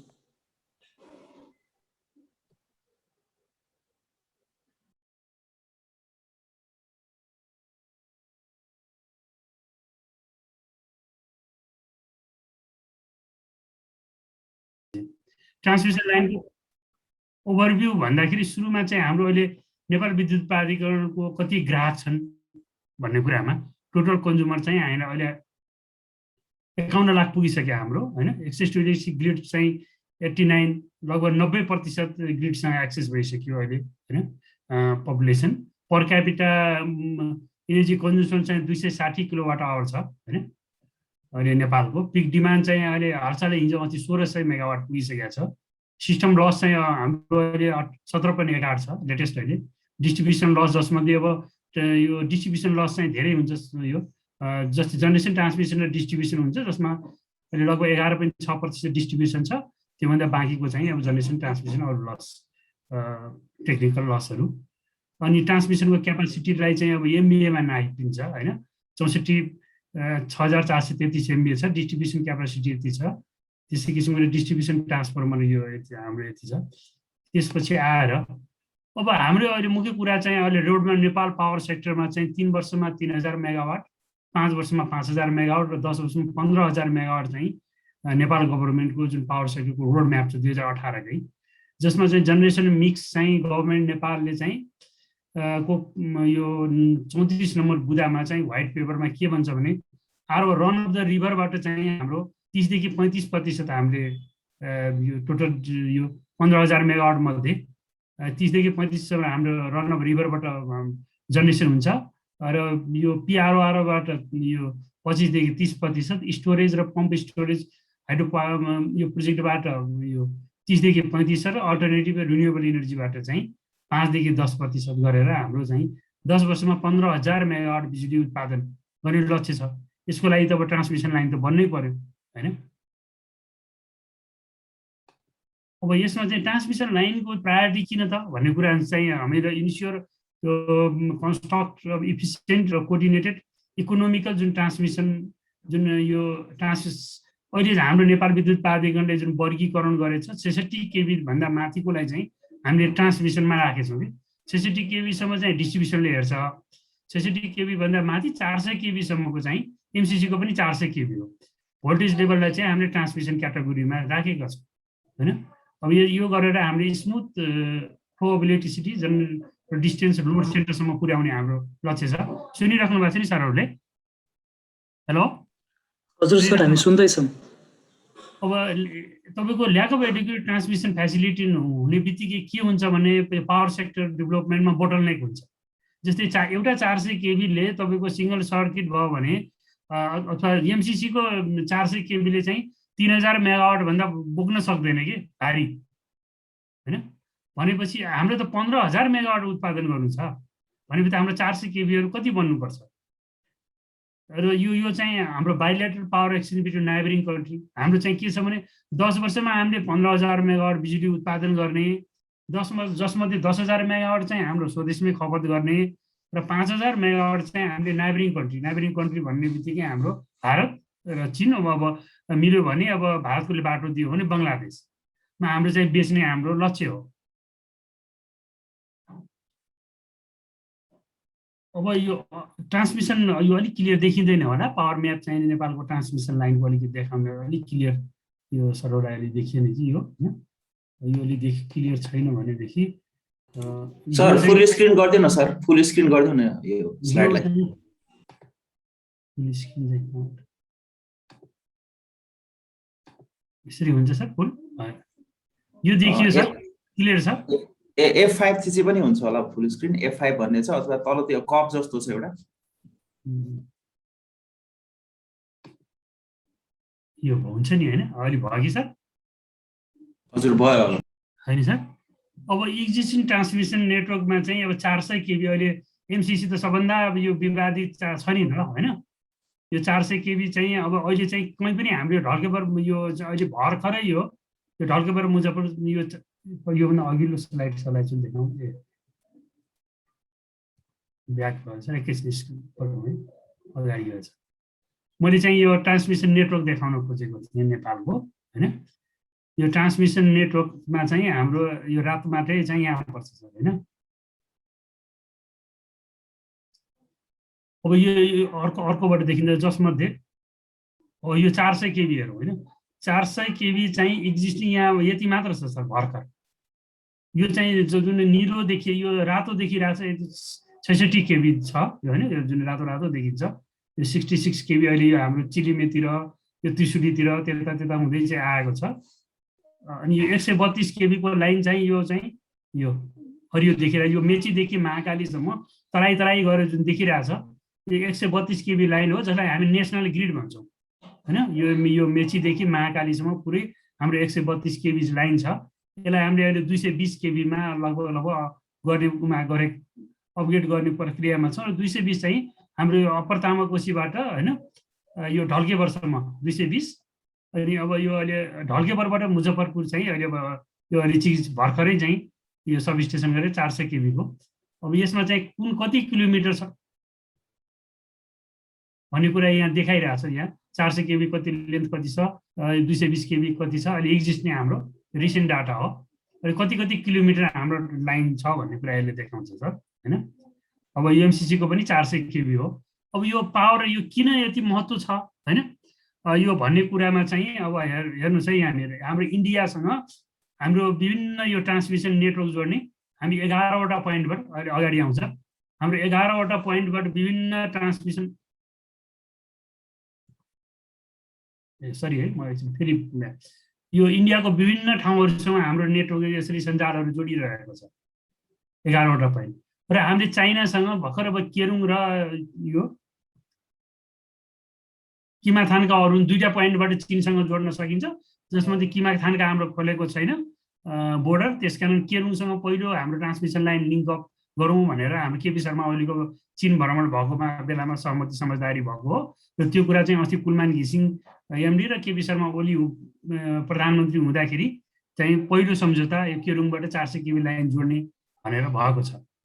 अब यो नेटवर्क छ। यसरी हाम्रो बिजुलीलाई भोलि बजार चाहियो भने भारतको यो ठाउँमा पुर्याउन सकिन्छ भनेर हाम्रो यसरी यो नेटवर्क हुनुपर्छ भन्ने कुरा चाहिँ यो सर्भरलाई नेटवर्क म पछि पठाइदिउँला पनि हेर्नु होला। अब यो पावर यो म्याप चाहिँ जुन छ नि, मैले सर्भरलाई यो अब यो देखाउँदैछु। यो हाई भोल्टेज ट्रान्समिसन लाइन चाहिँ हाम्रो होइन कहाँ कसरी गइरहेछ, कुन छ भन्ने कुरा यहाँ देखाउन खोजिरहेको छ हैन। अब यो रातमाटे दमौली हैन, यो दमौली यो कुन कति KB 400 KB 220 KB 132 KB 33 KB यसरी सब स्टेसन यो बन्छ भनेर मैले भने। मैले किमाथानका र किरोङको यो पहिले उदाहरण दिएँ। यहाँ मुजफ्फरपुर छ यहाँ हैन, यो ढल्केबर हो हैन। ढल्केबर मुजफ्फरपुर पहिलो 400 केबी लाइन अहिले यो यो जोडिएको छ मुजफ्फरपुर होइन। अहिले भर्खरै यो गोरखपुरलाई यो बुटुसँग न्यू बुटवल होइन यो गोरखपुर जोड्ने भनेर भर्खर नेपाल र भारत बिच अस्ति भर्खर छलफल गरेर हाम्रो एमडी साहबहरू पनि आउनुभयो। यो कुरा अहिले एमसिसीको पनि धेरै विवाद, यो किन उसित लिने, इन्डियासित हामीले सहमति लिने यो लाइन जोड्नको लागि एमसिसी भनेर कुरा भइरहेछ। अर्को देशमा जोड्न त उसको सहमति लिनै पर्ने होला होइन। यो कम्पनी बनाएर एउटा गर्ने भन्ने कुरो गोरखपुर चलिरहेछ। यसै अनि यस्तै किसिमले अब यहाँबाट हामीले यो रातोमाटे भन्ने यो सेन्टरमा छ, यो नेपालकै सेन्टरमा छ, यो सरले हेरिराख्नुभएको छ। यो रातोमाटेमा एमसिसीले यहाँ सब स्टेसन बनाउँदैछ यहाँ रातोमाटेमा। र अर्को इन्ट्रेस्टिङ के छ भने यो रातोमाटेको लाइनमा को सब स्टेसनमा चाहिँ चीनबाट आउने केरुङको लाइन पनि जोडिन्छ, जसको प्रोजेक्ट म्यानेजर म छु। अब यो चीनको यो हाम्रो केरुङबाट पनि रातमाटे एकदम नियरेस्ट डिस्टेन्समा छ होइन। यहाँबाट यो 70 किलोमिटर छ। यो लाइन चाहिँ हाम्रो यो केरुङमा सब स्टेसन रातमाटेमा बन्यो भने हामी केरुङको लाइन पनि यहीँ जोड्छौँ। अब यो यदि एमसिसीले बनाएन भने हामीले आफैले पनि जोड्नुपर्छ। यसरी चाहिँ यो जुन हरियो लाइन छ यो 400 केबी को लाइन, यसरी उसले रातमाटेको लाइन कुन कतिवटा जोड्छ भन्ने कुरामा दिएको छ। अब त्यसको मैले अलि डिटेलमा पछि पनि भन्छु। त्यसमा के छ भने 400 केबी को लाइन चाहिँ उसको 10वटा जोडिन्छ, 10वटा इन आउट हुन्छ रातमाटेमा, 10वटा इन आउट हुन्छ, जसमध्ये चाहिँ तपाईँको दमौलीको लागि चाहिँ 2टा लाइन म पछि डिटेलमा भनौँला। अब यो अलिकति यो वितरण डिस्ट्रिब्युसन नेटवर्क कसरी हुन्छ भनेर यहाँ देखाउन खोजेको हो। यो अनि म अहिले चाहिँ हाम्रो प्रेजेन्ट सिनेरियो भारतसँग क्रस बोर्डर कस्तो छ त भन्ने कुरामा देखाइरहेछ। हाम्रो भारतसँग हामीले अहिले यी पोइन्टहरूबाट जोडेका छौँ। ढल्केबाट मुजफ्फरपुर चाहिँ हाम्रो 220 केबीमा लाइन जोडिएको, अहिले भर्खर 400 मा अपग्रेड भएको छ। कटैया कुसाहा 132 केबी को छ, रामनगर गण्डक 132 छ, टनकपुर यो महाकाली महेन्द्रनगर यो चाहिँ धेरै विवादित सम्झौता पनि भनेर भन्छ, जसमा चाहिँ 132 केबीमा छ। यो 70 मिलियन युनिट भनेको 7 करोड युनिट चाहिँ हाम्रो जुन महाकाली सन्धि भयो त्यति बेला भारतले अब टनकपुर त्यहाँ बाँध बनायो, त्यो पनि अर्को पोलिटिकल छ, त्यो पोलिटिकल चाहिँ नरहौँ। हामी नेपालले चाहिँ 7 करोड युनिट चाहिँ बिजुली उसले फ्री दिन्छ होइन, त्यो महाकाली सन्धि अनुसार। त्यो चाहिँ 132 केबीमा छ। अर्को कटैया कुसाहा पनि 132 केबी छ। अक्सर परवानीपुर 132 केबी छ। कटैया राजब्याजको यो कोशी एग्रिमेन्ट हो, यसको पनि आफ्नै छ, यो 33 केबीमा छ त्यति बेला होइन। सीतामढी जलेश्वर 33 केबी छ, रक्सौल वीरगञ्ज 33 केबी, जयनगर यो सिरा 33 केबी, नानपाडा नेपालगञ्ज 33 केबी छ। अनि त्यसपछि अब यो पश्चिम नेपालमा यो झुलाघाट होइन, यो झौरीदुबी होइन, लाली र हुटी भन्ने चाहिँ 11 केबीमा लाइनहरू। यसरी हाम्रो भारतसँग यी पोइन्टहरूबाट हामीले बिजुली इम्पोर्ट एक्सपोर्ट गरिरहेछौँ। अब एमसिसीको मैले कुरा गरेँ भर्खर, एकदम इन्ट्रेस्टिङ भएको छ। अब एमसिसीको 400 केबी यो जसले सब स्टेसन बनाइदिन्छ रातोमाटेमा, त्यो रातोमाटे भनेको ठाउँ चाहिँ हाम्रो गल्छीबाट त हजुरको 11 किलोमिटर यो त्रिशुली जाने बाटोमा पर्छ दायाँपट्टि। अब त्यसमा चाहिँ के गरेछ भने उसले 400 केबी यो बे भन्छ उसलाई, त्यो जुन जहाँबाट चाहिँ उसको तार 400 केबीको तार आउने र जाने गर्छ। उसले के गर्छ भने 400 केबीको बे 2 4 लाइन्स टु न्यू दमोली भन्नुको अर्थ के भनेदेखि 400 केबीको 2टा लाइन चाहिँ 2टा लाइन एउटा आउने र जानको लागि न्यू दमोलीको लागि चाहिँ उसले सब स्टेसनमा उसले ठाउँ बनाइदिएको छ। यो एमसी रातमाटेमा लगभग 400 रोपनी जग्गा चाहिँ नेपाल सरकारले जुन दिनुपर्ने पैसा छ उसको एमसीको सम्झौता अनुसार, त्यो पैसा अनुसार अहिले 400 रोपनी जग्गा किनिसकेको अवस्था छ एमसी नेपालले। अरू त्यो उनीहरूले लगभग 5-6 घरले मात्र मुआब्जाको अलि विवाद भएर टुङ्गिएको छैन, नत्र सबै पैसा बाँडिसकेर उसले जग्गा लिइसकेको अवस्था छ। अब यस्तै किसिमको 400 केबी बे लाइन फर न्यू हेटौडा भनेको हेटौडामा चाहिँ 400 केबीको लाइन 2वटा होइन आउने जानको लागि यो ठाउँ दिएको हो। र 400 केबीको लाइन टु लप्सीफेदीमा पनि के भन्नुभएछ, लप्सीफेदीमा पनि 2वटा लाइन आउन जानको लागि बनाएको छ।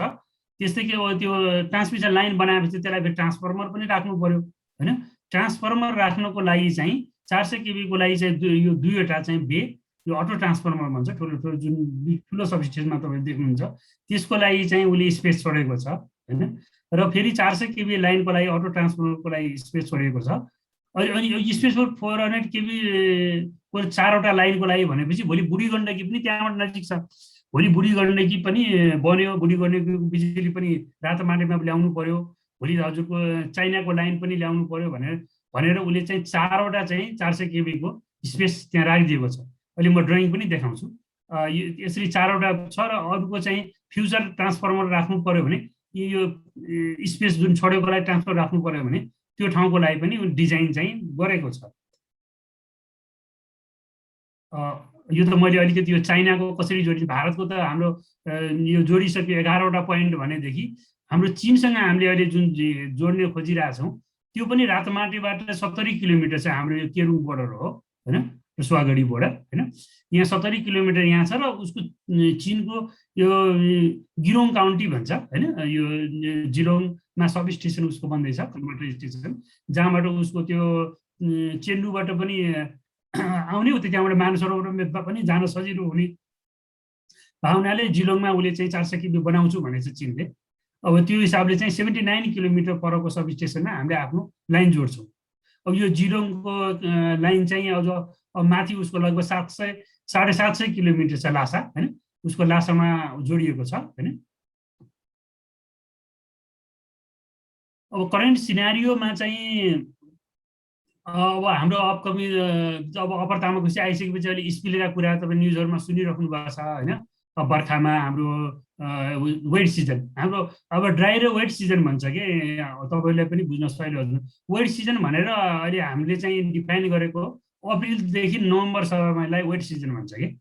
यो वेट सिजनमा चाहिँ हामीसँग स्पिल इनर्जी एक्सेस हुन्छ होइन, र हामीले नाइबरिङ कन्ट्रीहरूमा चाहिँ वेट सिजनमा दिन सक्छौँ। र नेपाल विद्युत प्राधिकरणले चाहिँ इस्टिमेट यो 27-28बाट चाहिँ हाम्रो सेल्फ सफिसियन्ट पावर जेनेरेसनमा हामी सेल्फ सफिसियन्ट हुन्छौँ र त्यसपछि हामीले डोमेस्टिक डिमान्डलाई चाहिँ मिट गरेर सरप्लस एप्रोक्सिमेटली जुन हाम्रो 10 वर्षमा 15,000 मेगावाट मध्ये 5,000 मेगावाट चाहिँ यी नाइबरिङ कन्ट्रीहरूमा हामीले एक्सपोर्ट गर्ने भनेर हाम्रो नेपाल सरकारको चाहिँ यो व्हाइट पेपरमै यो भएको कुरो हो। त्यसको लागि पनि हाम्रो यो नाइबरिङ कन्ट्रीसँग चाहिँ क्रस बोर्डर ट्रान्समिसन लाइन चाहिँ हुनु आवश्यक हो। अब कस्ट रिलायबल हुनु पर्यो र यो अर्को कुरो के छ भने power security point of view पनि यो चाहिँ एकदम इम्पोर्टेन्ट छ। किनकि हामीले अहिले चीनसँग लाइन जोड्ने भन्ने बित्तिकै इन्डियाले चाहिँ हामीहरूलाई हेर्ने दृष्टिकोणै फरक परिसक्यो। किनकि भोलि हामी बार्गेन गर्छौँ, मार्केट हो नि यो त ओपन मार्केट, भोलि हामीले दुईतिर जोड्न सक्ने बित्तिकै हामी त जता सजिलो भयो र जता सस्तो भयो उतैको बिजुली किन्ने र जता बढी पैसा र जता सजिलो भयो उतै बेच्ने, यो त व्यापार हो नि त, बिजनेस। त्यसकारण यो हामीले चीनसँग जोड्नु अथवा भारतसँग बिआरआई अथवा यो के अरे एमसिसीले भारतसँगको भन्ने कुरा हुँदैन, यो त बिजनेस हो दुवैतिर। त्यसकारण यो हामीलाई ट्रान्समिसन लाइन बन्नु चाहिँ यो एकदमै इम्पोर्टेन्ट छ भन्न खोजेको मैले। अनि अर्को मैले तपाईँलाई अब यो सिधेपछि अर्को एउटा अर्को सेयर गर्छु।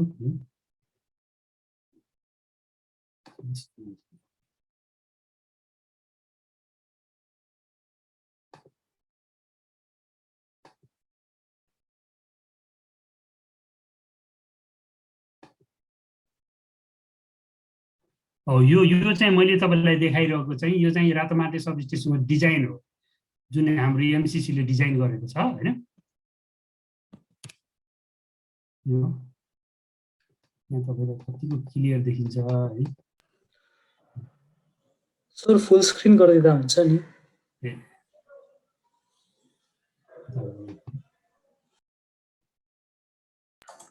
सर हजुरको त्यो जुन सेयर गर्न खोजिदिनु भएको छ त्यो भइरहेको छैन, यो पहिलाको नै आइरहेको छ होइन। एक्चुअली त्यसलाई फेरि अनसेयर गरेर अथवा त्यसलाई फेरि सेयर गर्नुपर्छ, डकुमेन्ट मात्र सेयर भएको हुनाले।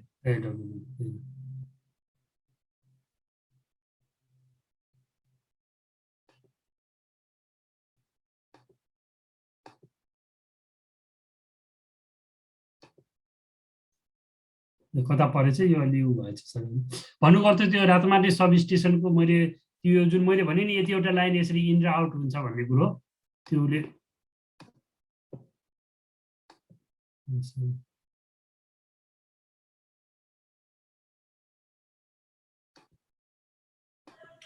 सर हजुर स्क्रिन सेयर एकचोटि बन्द गरिदिँदा हुन्छ अनि फेरि जोइन गर्दा हुन्छ। फेरि गर्नुपर्ने जस्तो लाग्यो।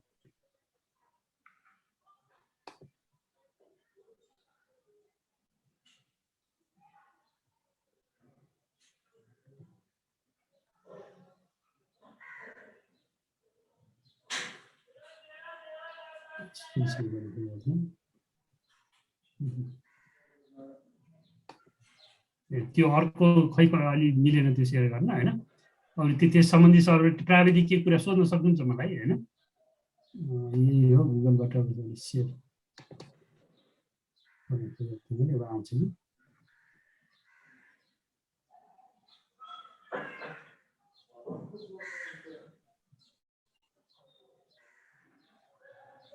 सर हजुर यतिकै बोलेर पनि कन्टिन्यू गर्न सक्नुहुन्छ। यसमा चाहिँ के हुने भयो भने सर अब यसको चाहिँ यो 400 केबी यो रातोमा यसले चाहिँ जुन हाम्रो अहिले विवादित छ नि, यसमा अब कोही सेना आएर बस्छ कि भने यसले चाहिँ चीनलाई छेक्न खोजेको हो कि होइन भनेर, किन यो एमसिसीको जुन अहिले नेपाली जुन कर्मचारीहरू हुनुहुन्छ 20 होइन, उहाँहरूले हामीलाई पनि राखेर र जसो कन्सल्टेन्ट हुनुहुन्छ एमसिसीको क्यानेडियन कन्सल्टेन्ट स्ट्यान्टेक भन्ने छ होइन, त्यसमा पनि हाम्रो नेपाली मान्छेहरूले काम गर्नुहुन्छ। हाम्रो विद्युत प्राधिकरणको रिटायर सरहरू हुनुहुन्छ, उहाँहरूसित हामीले संयुक्त गरेर डिजाइनहरू सबै हेरेका थियौँ। अब त्यसमा के छ भने उसले त्यो एमसिए नेपाल भने छुट्टै यो विकास समिति गठन गरेको छ होइन, र यो एमसिए नेपाल उसले आफै हेरिरहेछ र पछि त्यो 5 वर्षपछि त्यो सम्पूर्ण हस्तान्तरण चाहिँ नेपाल विद्युत प्राधिकरणलाई गर्ने भनेको छ। र त्यो एमसिए नेपालको जुन विकास समितिमा चाहिँ नेपाल विद्युत प्राधिकरणको कार्यकारी निर्देशक एमडी पनि त्यसको सदस्य हुनुहुन्छ कि होइन। तर अब यसको जुन अब यसको सन्दर्भ, त्यसको यो नलेज ट्रान्सफर यो कुराहरूको सन्दर्भमा अब उसका शर्त जस्तै हामीले वर्ल्ड ब्याङ्क एडिबीका शर्त त हामीले अब मानिरहेका छौँ होइन।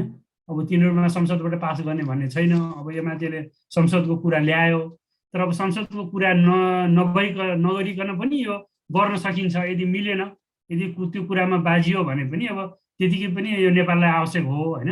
यो विद्युत प्राधिकरणलाई मात्र होइन कि नेपालीले भोलि यो ट्रान्समिसन लाइन नबन्ने बित्तिकै 15,000 मेगावाट गर्न हाम्रो आइपिपी इन्डिपेन्डेन्ट पावर प्रोड्युसर कसरी आकर्षण हुने त? अहिले जुन स्पिल भइसकेपछि इनर्जी भोलि बजार भएन भने टेकर पे यो विद्युत प्राधिकरणले फ्याँक्न सक्दैन होइन। त्यति बेला हामीले बिजुली कहाँ बेच्ने अथवा हाम्रो इम्पोर्ट कसरी गर्ने, एक्सपोर्ट कसरी गर्ने भन्ने कुरा त भोलि ठुलो समस्याको रूपमा आउँछ कि भोलि यो एमसिसी यो उसले बनाएन भने पनि नेपालले चाहिँ बनाउनै पर्ने हुन्छ के हो होइन। यो ट्रान्समिसन लाइन भरे अब हामीले त्यो नपाउँला अथवा त्यसको सट्टा अब कसले बनाउने, विद्युत प्राधिकरणले बनाउने हो अथवा नेपाल सरकार ऊर्जा मन्त्रालयले बनाउने हो अथवा ट्रान्समिसन कम्पनी कसले बनाउने हो, कसैले चाहिँ यो बनाउनै पर्ने हुन्छ होइन। तर अब यो एमसिसी ग्रान्टको रूपमा आएको। अनि यसबारेमा अर्को इन्ट्रेस्टिङ कुरो के छ भने म चाहिँ चाइनिज प्रोजेक्ट म्यानेजर भएको हुनाले मैले चिनिया पक्षलाई पनि मिटिङमा सोधेको थिएँ कि यसरी हाम्रो एमसिसीले चाहिँ यहाँ सब स्टेसन बनाइरहेछ, तपाईँहरूको के छ भनेर। त्यहाँको हाम्रो स्टेट ग्रिड कर्पोरेसन चाइना जुन संसारकै सबैभन्दा ठुलो युटिलिटी हो कि, उसलाई पनि सोधेको थिएँ कि मैले यसले के भन्छ भन्दाखेरि उसले के भन्यो, यो त देशको प्रायोरिटीको कुरो हो। हामीले चिन र अमेरिका भन्ने कुरो त तपाईँहरूको कुरो तपाईँहरूले निर्धारण गर्ने हो, नेपालीले निर्धारण गर्ने हो, हामी यसमा के बोल्न मिल्दैन भनेर चिनको जुन स्टेट ग्रिड भन्ने यहाँको हाम्रो विद्युत प्राधिकरण भनेर जस्तोको त्यो भाइस प्रेसिडेन्टले भनेको नि हाम्रो यहाँ विद्युत प्राधिकरण मिटिङमा। त्यस कारण यो त हामी नेपालीले आफै गर्ने कुरो प्रायोरिटी दिने अथवा त्यसलाई त्यसको टर्म्स कन्डिसन हेर्ने ओर्ने आफ्नो आफै डिसिजन लिने हो कि हामीले प्रो इन्डिया भएर के अरे प्रो चाइनिज भएर प्रो अमेरिकन भएर सोच्ने नै होइन कि। जस्तै म अब चाइनाको प्रोजेक्ट म्यानेजर छु भनेर मैले बिआरआईको एङ्गलले हेर्ने होइन कि। आफ्नो देशको लागि त हामीले आफैले डिसिजन गर्ने हो नि। हाम्रो अब डिसिजन मेकर जो हाई लेभल लिडर भनौँ न, प्रधानमन्त्री भनौँ, क्याबिनेट भनौँ, ऊर्जा मन्त्री भनौँ अथवा अर्थमा जे भनौँ न, उहाँहरूले चाहिँ आफ्नो तरिकाले सोच्नु पर्यो र अरू काम गर्ने तौर तरिकाहरू मिलाइदिनु पर्यो। यो चाहिँ भोलि यो ट्रान्समिसन लाइन बनेन भने यसले चाहिँ भोलि ठुलो असर पर्छ हाम्रो यो 10 वर्षमा जुन 15,000 मेगावाट उत्पादन गर्ने भनेपछि त भोलि बिजुली उत्पादन गरेर मात्र भने बजार चाहियो, बेच्नु पर्यो। त्यो विदेशमा बेच्नु मात्र होइन कि स्वदेशमै बेच्न पनि तपाईँको मेचीको महाकाली र हाम्रो नर्थदेखि साउथ, साउथदेखि नर्थ जुन छ र फेरि पूर्वदेखि पश्चिमको कोरिडोरमा हामीले बिजुली पुर्याउनलाई त हामीलाई त ट्रान्समिसन लाइन रिलायबल हुनु पर्यो होइन। र अर्को कुरो छ भने जबसम्म हाम्रो ट्रान्समिसन लाइन रिलायबल हुँदैन, हामीले चाहिँ भारतसँग किन्ने बिजुली भनौँ अथवा भोलि बङ्गलादेशलाई भारतबाट दिने बिजुली हो, हामी बार्गेन गर्न सक्दैनौँ कि। तपाईँको भोलि बाटो राम्रो भयो भने न, मोटर कारहरू राम्ररी गुड्छ भने चाहिँ ट्रान्समिसन लाइन त यो इलेक्ट्रिसिटीको लागि बाटो हो। अब भोलि त्यो राम्रो हुन सकेन, रिलायबल राम्रो ट्रान्समिसन लाइन बनेन भने हाम्रो बिजुली किन किन्छ बङ्गलादेशले भन्ने कुरा आउँछ कि। रिलायबल सप्लाई दिनुभयो, तपाईँले जस्तो अहिले नै भनौँ न कन्जम्सन बढाउनको लागि तपाईँले चाहिँ हाम्रो इन्डक्सन चुलोलाई प्राथमिकता दिइरहेको छौँ, तर मान्छेले के भनिरहेको छ, तपाईँको बिजुली कति रिलायबल, मैले भात पकाउँदै तपाईँको बिजुली गयो भने मैले इन्डक्सन राखेर के गर्ने, त्यसको लागि म ग्यास चुलो प्रयोग गरिरहेको छु। तर हामीले ग्यारेन्टी गर्नु पऱ्यो कि हाम्रो ट्रान्समिसन लाइन हाम्रो पिपुलको उत्पादन गरेको विद्युत गृहबाट घरसम्म बिजुली पुग्दाखेरि बत्ती जान्न, 1 सेकेन्डमै बत्ती आउँछ भन्ने भयो भने त्यो कन्जम्सन बढ्ने हो होइन। भोलि इलेक्ट्रिक भेहिकलको कुरा आयो होइन, यो इलेक्ट्रिक कन्जम्सनको कुरा आयो, डोमेस्टिक कन्जम्सनको कुरा आयो, त्यसको लागि त ट्रान्समिसन रिलायबल हुनु पर्यो। सेक्युरिटी, अर्को इनर्जी सेक्युरिटी के, हामी जबसम्म हामीले यो ट्रान्समिसन लाइन रोबस्ट बनाउँदैन तबसम्म हाम्रो इनर्जी सेक्युरिटी हुँदैन। इनर्जी सेक्युरिटी नहुनु भनेको उद्योग धन्दा आउँदैन होइन। अनि भोलि हामी भारतीय उद्योगसँग अथवा चिनिया उद्योगसँग भर पर्ने, स्वदेशमा उत्पादन हुन सक्दैन। त्यो कुराले चाहिँ हामीलाई धेरै फ्याक्टर असर गर्छ। त्यस कारण हामीले चाहिँ त्यो एङ्गलबाट सोच्नु निकै आवश्यक छ। त्यो ट्रान्समिसन लाइन बन्नको लागि बनाउनु नै पर्छ भन्ने कुरा भन्न खोजेँ मैले। यो दुईवटा कुरा भनेर म फेरि एकछिनमा बोल्छु। म त्यो मेरो त्यो भेटिन्छ कि म हेर्दैछु, त्यो मैले सेयर गर्न अहिले त्यो जानेन कि नक्सा। केही क्वेसन छ कि सरहरूको? अनुदानमा बन्ने प्रसारण लाइनको अग्रताबारे टिप्पणी दिनुभएकोमा कोवल सरलाई अब त्यो अनुदानमा बन्ने प्रसारण लाइन त यो एमसिसी नै हो। यो एउटा यो होइन 5 वर्षमा बनिसक्नुपर्छ। 5 वर्षमा यदि एमसिसी लाइन यो एमसिसी बन्यो भने यसको यो ग्रान्ट चाहिँ फिर्ता हुन्छ भनेर भनेको हो होइन। अहिले अब फिर्ता यो धेरै पोलिटिकल गिजो लिएर चाहिँ अहिले फिर्ता पनि भएको छैन, निर्णय पनि भएको छैन। यसको टाइम लाइन चाहिँ 5 इयर्स हो क्या। फेरि कुनै पनि चिज 5 इयर्स डिजाइन गरे हुन्छ, उसले चाहिँ टेक्नोलोजी पनि अब्सोल्युट हुन्छ क्या। तपाईँको पेन्टियम 4 कम्प्युटर अथवा मोबाइलको नयाँ डिजाइन भने चाहिँ त्यसमा प्रयोग हुने उपकरणहरू पनि टेक्नोलोजी चेन्ज हुँदा हाइफाई टेक्नोलोजी प्रयोग गरिसकेको हुन्छ। जुन बेला उनीहरूले डिजाइन गरेका छन् होइन, जुन अहिले कति टेक्नोलोजी पनि चेन्ज भइसकेको हुनसक्छ क्या। अब त्यस कारण अब 5 एमसिसीको सन्दर्भमा हेर्ने हो भने चाहिँ 5 वर्ष हो यसको टाइम होइन।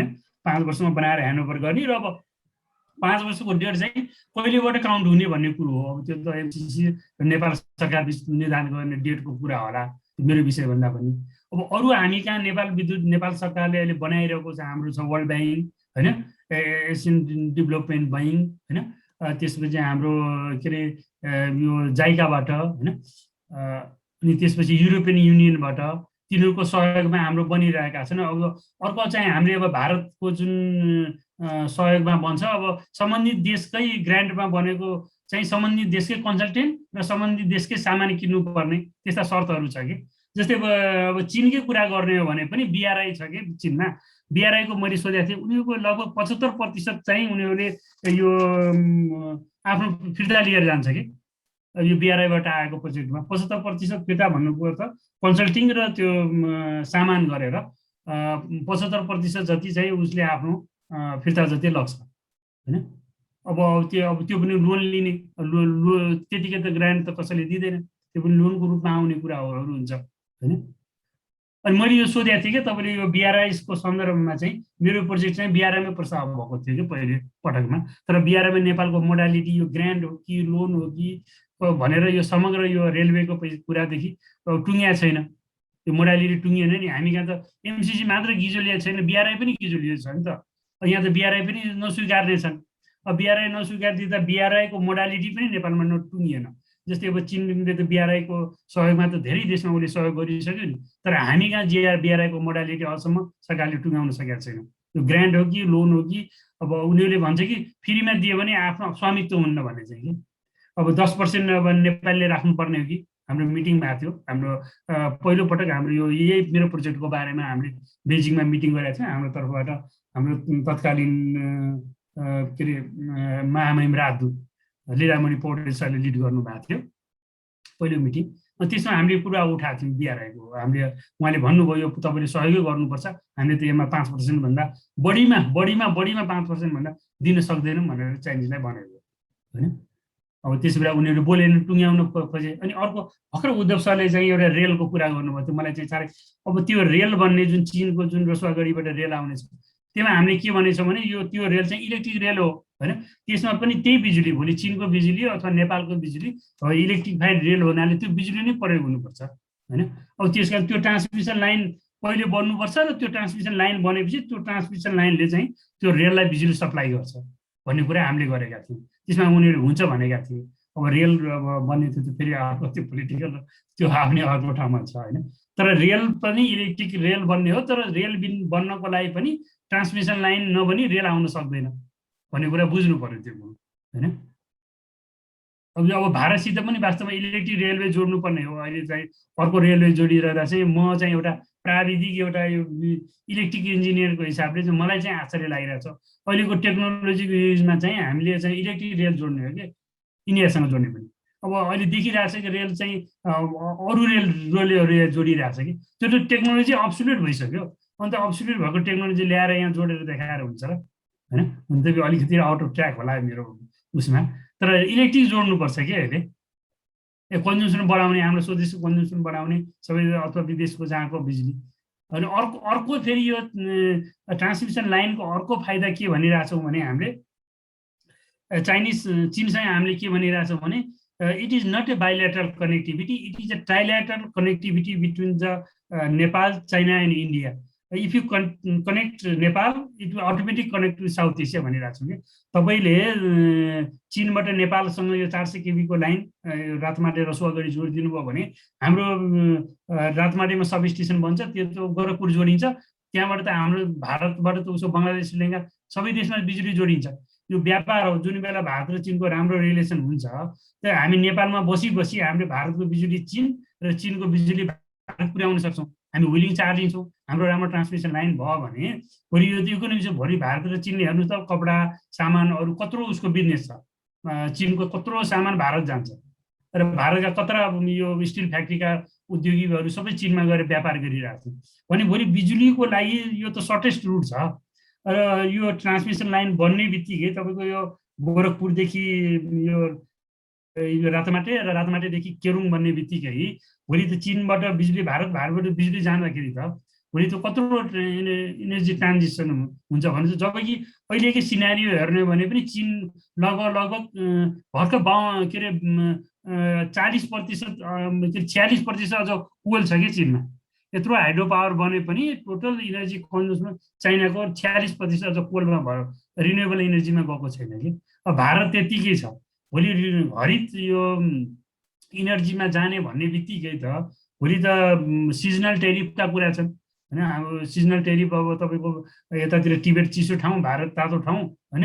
भोलि हामीले सिजनल टेरिफ अझ सिजनल इलेक्ट्रिसिटी फ्लो गर्न सक्छौँ यताबाट यताबाट भारतको चिनको भारत गर्न सक्छौँ। त्यति बेला पनि त त्यसको इम्पोर्टेन्ट छ। त्यस कारणले यो ट्रान्समिसन लाइन त नबनी सुकै छैन होइन। र फेरि यो चाँडो टुङ्ग्याउनु पर्यो।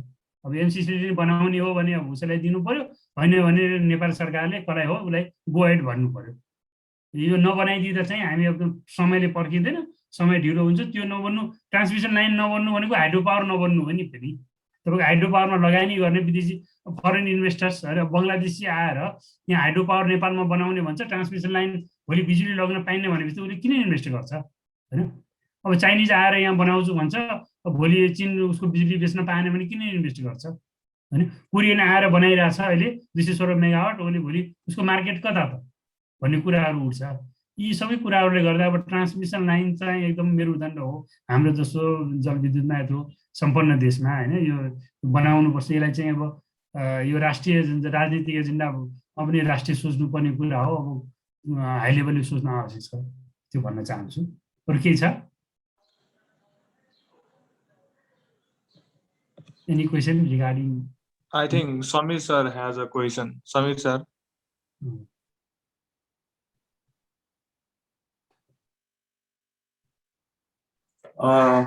सरको स्क्रिन अफ गर्दै मिल्दैन यो स्क्रिन कोमा आत्रे सर अफ भयो स्क्रिन ए अफ भएछ हो ए अफ भएछ आयो सर अहिले अनि स्क्रिन बन्द गरिदिने ए बन्दै गरिदिए ए अर्को आयो हो हुन्छ सर। फर्स्ट अफ अल त यो अर्गनाइजर टिमलाई ग्रिन क्लब थट्सलाई चाहिँ धन्यवाद होइन।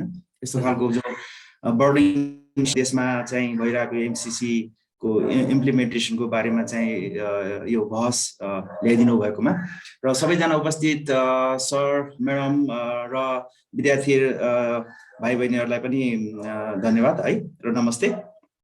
मेरो दुईटा क्वेसन छ चाहिँ र अनि thank you so much Uddhav Pyakurel sir र कोमल आत्रे सरलाई for such nice presentation and discussion and then that's है। मेरो उद्धव प्याकुरेल सरलाई चाहिँ के एउटा क्वेसन छ भने यो एउटा यो पोलिटिकल डिभिजन यस्तो किन भएको यो एमसिसी को बारेमा।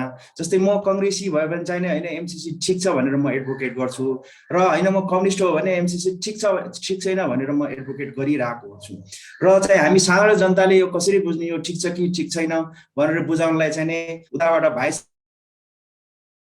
उनै आउनु पर्ने हो कि हाम्रो देशमा, यो एउटा मेरो प्रश्न हाम्रो उद्धव प्याकुरेल सरलाई। र कोमल आत्रे सरलाई एउटा क्वेसन के छ भने यो चाहिने ट्रान्समिसन लाइन र नेटवर्कको लागि हामीलाई एमसिसी को नै सहयोग चाहिने हो र यो एमसिसी यो नेटवर्कको लागि चाहिँ हामीलाई नेपालभरि नै नेटवर्क र अनि पछि बाहिर विदेशमा पनि यो बेच्नको लागि चाहिँ हामीलाई कति मेगावाटसम्मको हाम्रो क्षमता भनिरहनु भएको छ, कति पैसाको आवश्यकता हुन्छ, यो पैसा चाहिँ नेपालमा चाहिँ नेपाल सरकारसँग नभएको हो कि अथवा चाहिँ यदि छैन भने पनि अहिले त चाहिँ यो पब्लिक कम्पनी इस्टाब्लिस गरेर पनि आइपी अफर गर्दाखेरि पनि नेपालमा थुप्रो पैसाहरू चाहिँ जेनेरेट हुन्छ। हामी देखिरहेको छौँ यो कम्पनीहरूमा आइपीहरू यो चाहिँ सेयरमा चाहिँ हामी एज अ पब्लिकले सेयर दिन्छौँ, सेयर किन्छौँ, त्यसबाट पनि यो खालको पैसा चाहिँ हामी के जेनेरेट गर्न सक्दैनौँ। र यो मेरो दुईटा प्रश्न भयो र लास्टमा टाइम भयो भने म कोमल सरसँग के टेक्निकल क्वेसन चाहिँ सोध्छु, त्यो चाहिँ नि अब मैले खास बुझाएको छैन, यो पछि चाहिँ सोध्छु। यो मेरो दुईटा प्रश्न भयो। Thank you.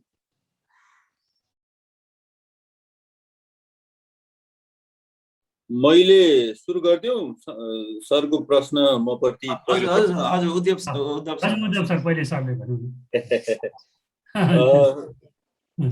सर यो सरले भने जस्तै त्यसरी पनि होइन होला। मैले बुझेको त अहिले पार्टिजन लाइन भन्दा नि पार्टीभित्र नै विभिन्न लाइनहरू छन् भन्ने लाग्छ मलाई। काङ्ग्रेस र कम्युनिस्टमा मात्रै सीमित यो लाइन छैन होला। अलिक ब्रोडली हेर्नुभयो भने मैले अहिले भनेको थिएँ जस्तो केपी शर्मा ओलीले के भन्नुभएको छ भने एमसिसी मैले गर्न खोजेको कुनै पात्रका कारणले गर्न सकिनँ भने त उहाँ पनि यसको फर्मै देखिनुहुन्छ।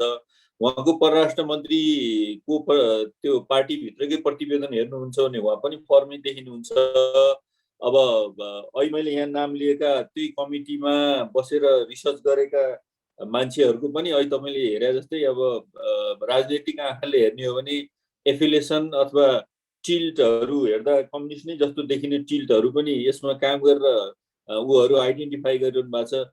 त्यो हुँदाखेरि यसको सन्दर्भमा कम्युनिस्ट र काङ्ग्रेसको डिभिजन भन्दा पनि अलिकति अर्कै खाले डिभिजन छ र त्यसमा चाहिँ मलाई लाग्छ अहिले भने जस्तै कहिलेकाहीँ अब त्यसको कारणहरू चाहिँ अब अलिकति रिसर्च गरेर अगाडि बढ्नुपर्ने हुन्छ होला। कारणै भन्न सकिँदैन, तर काङ्ग्रेस र कम्युनिस्टको मात्रै टिल्ट छ भन्ने होइन होला। यसमा त अरू धेरै टिल्टहरू छन्। कङ्ग्रेसकै नि कतिपय विरोधी छन्, कम्युनिस्टकै नि कतिपय धेरै मान्छेहरू सपोर्टमा पनि लेखिरहेको बोलिरहेको, इभन पार्लियामेन्टमा एड्रेस गर्छौँ इन्डोर्स गर्छौँ भनिरहेको सन्दर्भ छ। त्यही भएर मलाई चाहिँ अलिक त्यस्तो लागेको छैन सर। यसमा चाहिँ अहिले तपाईँले सोधे जस्तै के गर्नुपर्ने होला भन्ने चाहिँ अहिले हाम्रो आत्रेय सरले भन्नुभयो जस्तो पनि र मैले दुई तिनवटा कुरा गरेँ। यो निड आइडेन्टिफिकेसन हामीले गरे हो कि होइन, ती इन्स्टिट्युसनलाई हामीले मान्ने कि नमान्ने, अनि निड आइडेन्टिफिकेसन गरेर एउटा सरकारले प्रोजेक्ट साइन गरेर यसरी उसले थ्रु गर्न पर्ने कि नपर्ने, खालि ब्लेम गेम गरेर चाहिँ यसलाई गाँच्ने अथवा यसलाई गिजोल्ने मात्रै गर्ने कि नगर्ने, यिनै प्रश्नहरू होला नि होइन। अनि सँगसँगै चाहिँ अब त्यसको रिपर्केसन अहिले हाम्रो प्राधिकरणको सरले भन्नुभयो जस्तै को कुरा पनि होला र कतिपय सन्दर्भमा चाहिँ हामी आफै पर्सिभ गरिरहेको हुन्छौँ कि सर। चाइना भनेपछि चाहिँ अब अमेरिकन आयो भने चाइनाले विरोध गर्छ कि अहिले हाम्रो सरले भनिसक्नु भएको छ। चाइनिजले त्यसरी डाइरेक्ट विरोध गरिरहेको पनि छैन, तर हाम्रो यहाँ नै एउटा त्यो प्रो चाइना उसले चाहिँ यसलाई असाध्यै नेगेटिभली हेरेर हो कि जस्तो लाग्ने। अनि एमसिसीको कुरा आयो भने चाहिँ प्रो इन्डिया अथवा प्रो अमेरिका गुटले चाहिँ एकदम उसमा हेरेर हो कि भन्ने चाहिँ सवाल हो।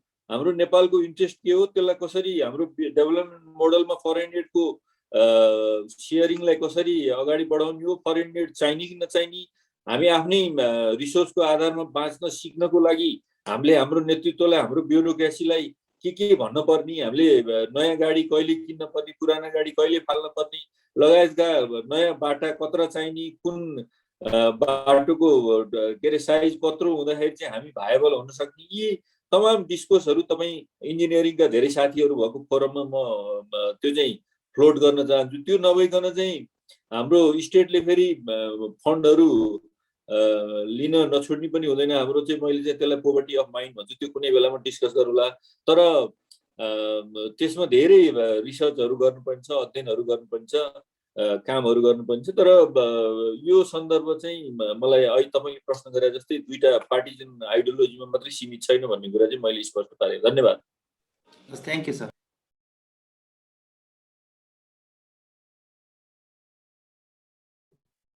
म भनौँ कि? हजुर सर, हजुरलाई पनि त्यो चाहिँ यो कति बजीसम्म चल्ने हो यो? सर हाम्रो समापन त हुनै लागेको छ, तर पनि हामी कन्टिन्यू गर्न सक्छौँ क्वेसन हुँदा, क्वेरिज हुँदा। यसमा चाहिँ एउटा सरले चाहिँ यो कम्पनी बनाएर ट्रान्समिसन लाइनको पैसा कलेक्ट गर्दा हुन्छ, हाइड्रो पावरमा यति छ भन्नुभयो नि, होइन? हजुर सर। त्यस्तो अब तर ट्रान्समिसन लाइनको कम्पनीमा चाहिँ सेयर हाल्छ हाल्दैन भन्ने कुरो के छ भने, यो ट्रान्समिसन लाइनमा ठुलो हडल चाहिँ जग्गाको इस्यु छ कि, होइन? सबैलाई बिजुली चाहियो तर कसैको घरको अगाडि पोल हुनु भएन कि सर, होइन? अहिले होइन एउटा ट्रान्समिसन लाइन हाई भोल्टेज गर्दाखेरि कति विरोध सरले थाहा पाउनुभयो नि, होइन? त्यो वरिपरि अब जग्गाको मूल्य यति बढेर गयो कि कसैलाई पनि त्यो नजिक चाहिँ पोल चाहिँ ठुलो हाई टेन्सन लाइन हुनु भएन, तर उसलाई रिलायबल बिजुली चाहिँ चाहियो, होइन? त्यसको लागि के हुनु पर्यो भने कि त अब यो जमिन चाहिँ अब राज्यको हुनु पर्यो चिनको जस्तो, होइन? हामीले यो कुरा कसरी उठाएको भने मेरो चाहिँ अब मैले हेरिरहेको प्रोजेक्ट चाहिँ अब रातोमाटेबाट रसुवागढी बोर्डर 70 किलोमिटर छ, त्यसमा एकातिर राष्ट्रिय निकुञ्ज छ, होइन? अब निकुञ्जले के भन्छ भने मेरोबाट चाहिँ लग्दै नलग लाइन भन्छ क्या सर, होइन? निकुञ्जले जङ्गलले मेरोबाट लाइन नलग भन्छ, होइन? अब अनि त्यसपछि आएर बस्तीले मेरोबाट लाइन नलग भने लाइन कहाँबाट लग्ने सर? ट्रान्समिसन लाइन, होइन? अनि अब त्यो कुरा एकदम समस्या। र फेरि ट्रान्समिसन लाइन कम्पनीमा चाहिँ त्यत्रो सेयर पैसा जबसम्म त्यो बिजुली बिग्दैन भनेपछि सेयर चाहिँ हाल्ला जस्तो लाग्दैन मलाई, किन सबै देशमा चाहिँ सरकार राज्यले नै प्रायः बनाइरहेको छ कि। अब यहाँ तपाईँको हाइड्रो पावर जेनेरेसन पावर हाउसमा त मानिसहरू पैसा हाल्यो, तर ट्रान्समिसन लाइन बनिसकेपछि चाहिँ त्यो जति फाइदाको कम्पनीहरू के होइन नि फेरि सर। अहिले जुन चिनको state Grid Corporation of China भन्ने छ, होइन? जुनले चिन होल चाइनामा डिस्ट्रिब्युसन र ट्रान्समिसनको नेटवर्क चाहिँ मेजोरिटी लगभग 93% त्यसैको छ कि। त्यो नै संसारको सबैभन्दा ठुलो युटिलिटी हो क्या संसारको अहिले, State Grid Corporation of China, जुनसँग हामीले यो चिनको ट्रान्समिसन लाइन बनाउने सहमति गरेका छौँ, होइन? र त्यो चाहिँ संसारको चाहिँ सबैभन्दा ठुलो युटिलिटी हो। र वालमार्ट पछिको संसारमा अहिले सबभन्दा धनी वालमार्ट छ, वालमार्ट पछिको दोस्रो कम्पनी चाहिँ त्यही हो कि संसारमा दोस्रो नम्बरको धनी त्यही कम्पनी छ। उसले तपाईँ ब्राजिलमा भनौँ, अस्ट्रेलियामा भनौँ, तपाईँको अफ्रिकी कन्ट्रीहरू सबै ठाउँमा, अब पाकिस्तानमा अहिले सिप्याक भनेर बनाएको छ, उसले ट्रान्समिसन लाइनहरू बनाइदिएको छ, त्यसबाट ठुलो उसले आम्दानी गरिरहेको छ। अब त्यसरी उसले चाहिँ बिआरआई अन्तर्गत बनाएको छ पाकिस्तानमा। अब त्यो उसले चाहिँ त्यस्तो किसिमले गइरहेछ, तर बनिसकेपछि त एकदम फाइदा हुन्छ ट्रान्समिसन लाइन, तर बनाउन र त्यसलाई पैसा अब कसले हालिदिन्छ भन्ने कुरा आयो अर्को, होइन? अब यसलाई अनि कति पैसा चाहिन्छ भन्ने कुरा आयो भने अहिले हाम्रो लगभग 1 किलोमिटर बनाउन 400 केबी बनाउन लगभग 6 देखि 7 करोड रुपियाँ हाम्रो विद्युत प्राधिकरणको इस्टिमेट छ कि, होइन? अब एमसिसीको कस्टिङ त हाई नै हुन्छ उसको, किन उसको त मानिस अफिसदेखि सबै स्ट्यान्डर्ड, होइन? विदेशी डलरमा हुँदाखेरि उसको फेरि टेक्नोलोजिज र उसको कन्सल्टेन्ट सबै हुन्छ, अब होइन? त्यस्तो महँगो त अब हुँदैन। हामीले अहिले विद्युत प्राधिकरण हामीले गइरहेको इस्टिमेटमा हाम्रोभन्दा त उसको डबल टेबलै महँगो पर्छ एमसिसीको कस्टिङ, होइन? तर उनीहरूको त अब अमेरिकन सामान अथवा कम्पनी जसले पनि राख्छ। भोलि तपाईँ वर्ल्ड ब्याङ्क, एडिबी, हामीले इन्डियाबाटै लिएको पनि, एक्जिम ब्याङ्क अफ इन्डियाको बैङ्कबाट लोन लिनुपर्ने, होइन? एक्जिम ब्याङ्क अब चाइनिज हामीले 303A लियौँ, होइन? चाइनिज लोनको उसैको ऋण लिनुपर्ने, त्यो कलेज त राखेका हुन्छन्, होइन? तर हाम्रो आफ्नो पैसाले चाहिँ यो होल ट्रान्समिसन लाइन बनाउन चाहिँ फ्रुटफुल र भ्याउँदैन, आफ्नो देशको बजेट सक्दैन, त्यसको लागि हामीले फरेन लिनु नै राम्रो हो हैन। अब एमसिसीको पनि अब यदि सहमति सम्झौता यसको यो मुख्य कुरा अडिट मैले लेखेको चाहिँ अब म एउटा प्राविधिक रूपमा हेर्ने हो भने टेक्निकल मान्छे भएको हुनाले त्यहाँ अडिटको कुरो उठाउनु भएको छ है। त्यो कुरो चाहिँ मलाई पनि अब जायज लाग्छ कि हाम्रो पनि त 14 अरब रुपियाँ लाग्छ नि नेपालीको हैन। त्यसको अडिट चाहिँ कसले हाम्रो महालेखाले गर्ने नगर्ने भन्ने कुरो हैन। अब त्यो टेक्निकल अडिट पनि हुनु पर्यो हैन। उनीहरूले बनाएको अब हाम्रो नेपालमै पनि अब बिके भइसक्यो कि अब यो त्यो एमसिसीको कन्सल्टेन्टमा नेपाली मान्छेले काम गरिरहेछन् कि हैन। एमसिसीमा पनि नेपाली छ, अब उनीहरू कम्पनी अमेरिकन भएको हुनाले बोल्न नसक्ने मात्र हो। त्यसकारण अब त्यसमा चाहिँ सरले भने चाहिँ कति पैसा र यो दुईटा क्वेसन भयो। अर्को सरले निड आइडेन्टिफिकेसन भन्नुभएको थियो हाम्रो प्याक्रिल सरले, यो अवश्य पनि निड आइडेन्टिफिकेसन भएको प्रोजेक्ट हो। यो गरिब मुलुकलाई विभिन्न उमा दिएर यो हब यहाँ एमसिसी रातमाटे यहाँ बन्यो भने काठमाडौँमै अब सब स्टेसनहरू बनाउन नसकिने, काठमाडौँको नजिक हैन, एकातिर अब यो चिनको पनि नजिक हैन, हाम्रो गल्छीबाट पनि नजिक, यो ठाउँ location centre of the Nepal हैन, यो भएको हुनाले यो एकदमै हब भन्छ नि, सेन्टर भन्छ। जस्तै अब टेलिफोन लिँदा पनि बिचमा भयो भने अहिले त मोबाइल फोन आइसक्यो, अब ल्यान्डलाइन फोन दिँदाखेरि एक ठाउँमा राख्यो भने त्यहाँबाट कतिवटा लाइन जोड्न सकिन्छ भने चाहिँ यो रातमाटेमा सब स्टेसन बन्यो भने त्यहाँबाट बुढी गण्डकी नजिक, त्यहाँबाट चिन नजिक, त्यहाँबाट काठमाडौँ नजिक, त्यहाँबाट हाम्रो यो हाइवे नजिक, यो सबैको सेन्टर भएर त्यो सेन्ट्रल ठाउँ भएरै निड आइडेन्टिटी भएको सेन्टर। अब त्यहाँबाट अब दमौली लग्न, पोखरा लग्न नजिक हैन, बुटवल लग्न नजिक, हेटौँडा नजिक हैन, सबै जोडेर सेन्टरमा पर्ने भएर सेन्टर पोइन्ट निड भएको प्रोजेक्ट राम्रो सेन्टर अफ द पोइन्ट छ हैन भने मैले यति भने। अरू के छ कि यसमा question? Sir thank you so much. अब अरू क्वेसन मेरो एउटा छ भने मेरो एउटा क्वेसन उद्धव सरलाई थियो। यो सेसन एकदम वन्डरफुल भएको थियो। मेरो प्रश्न चाहिँ उद्धव सरलाई चाहिँ तपाईको नाम भनिदिनुस् न। रिगार्डलेस अहिले एक्सक्युज मी, तपाईको एकचोटी मान सुवेदी हो। हजुर मेरो नाम मान सुवेदी, म आईआर साइन्टिस्ट हो, म एभरेस्ट डिप्लोमेटको सिइओ पनि हो। र अहिले जुन उद्धव सरले कुरा गर्नुभयो, जुन चाहिँ स्ट्राटेजिक कुनै पनि के अरे यो एयर दिँदाखेरि चाहिँ स्ट्रिङ अट्याच भएर आएको हुन्छ, त्यो डेफिनेटली स्ट्रिङ त अट्याच भएरै आएको हुन्छ। तर अहिले जुन चाहिँ युएस र चाइनाको जुन चाहिँ हाइपर कम्पिटिसन छ र उनीहरूले भनि पनि राखेको छ, यो चाहिँ मोर ओभर काइनेटिक वार भन्दा नि काइनेटिक कम्पिटिसन भन्दा नि स्ट्राटेजिक वारफेयर हुन्छ, स्ट्राटेजिक कम्पिटिसन हो भनेर। र एमसिसी त्यही परिसन्धानमै इन्डो पेसिफिक स्ट्राटेजी भइसकेर अहिले जुन चाइना र युएसको कम्पिटिसन भइरहेको छ त्यसैको थिएटरमा एमसिसी आइरहेको छ भनेपछि जुन चाहिँ उद्धव सरले स्ट्राटेजी भन्नुभयो, नेपालको लागि चाहिँ एउटा हुनसक्छ नेपालको इन्ट्रेस्ट चाहिँ रोड मेन्टेनेन्स र इलेक्ट्रिसिटी ट्रान्समिसन जुन चाहिँ हाम्रो आवश्यकता छ त्यसले एमसिसीले चाहिँ फिल गर्न सक्छ। तर उद्धव सरले चाहिँ जुन स्ट्राटेजीको युएसको स्ट्राटेजी हुनसक्छ भनेर भन्नुभयो, के उहाँले चाहिँ त्यो युएसको स्ट्राटेजी इन्फ्लुएन्स चाहिँ इन्ट्रेस्ट चाहिँ के हुनसक्छ, के अध्ययन भएको छ? Thank you.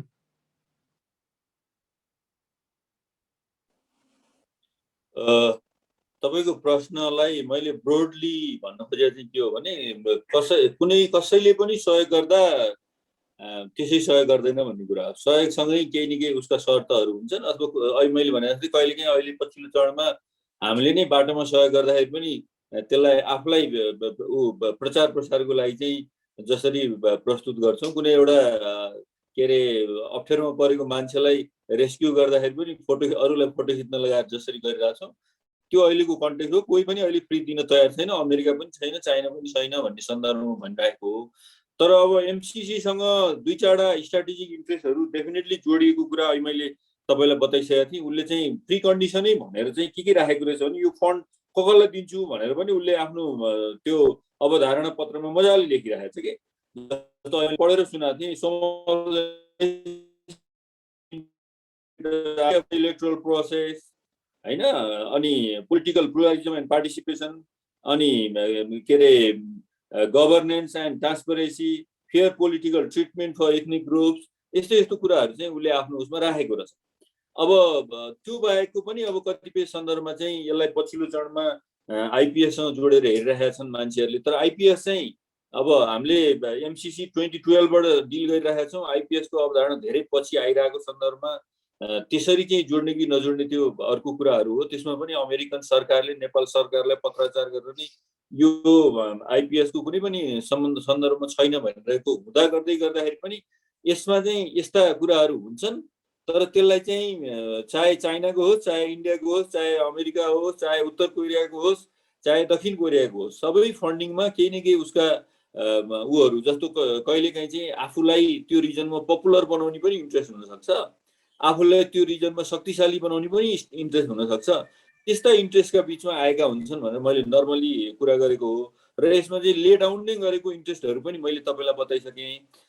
त्यो बाहेक चाहिँ अब तपाईँले भने जस्तै अरू त्यस्ता इन्ट्रेस्टहरू के हुन सक्छन् भन्ने कुरामा चाहिँ स्टडी त्यसरी मैले पर्सनली चाहिँ गरेको छैन। अरू स्टडीहरू त विभिन्न रेफरेन्समा आएका छन्, जस्तो कतिले अफगानिस्तान बनाइन्छ भन्छन् होइन, अफगानिस्तानमा एमसिसी थियो कि थिएन, अफगानिस्तानको जियो पोलिटिकल रियालिटी के होला, अहिले नै पनि अफगानिस्तानमा अमेरिका कतिको भिजिबल छ, कुन प्रकारले भिजिबल होला, यी त धेरै इस्युहरू त छँदैछन्। फेरि तैपनि मलाई लागे अमेरिकाको इन्ट्रेस्टहरू चाहिँ एकदम स्टेटेड इन्ट्रेस्टहरू चाहिँ इन्ट्रेस्टिङ छन्। नेपालको लोकतन्त्र, नेपालको सोसाइटीसँग चाहिँ जोडिएको देखिन्छ। धन्यवाद।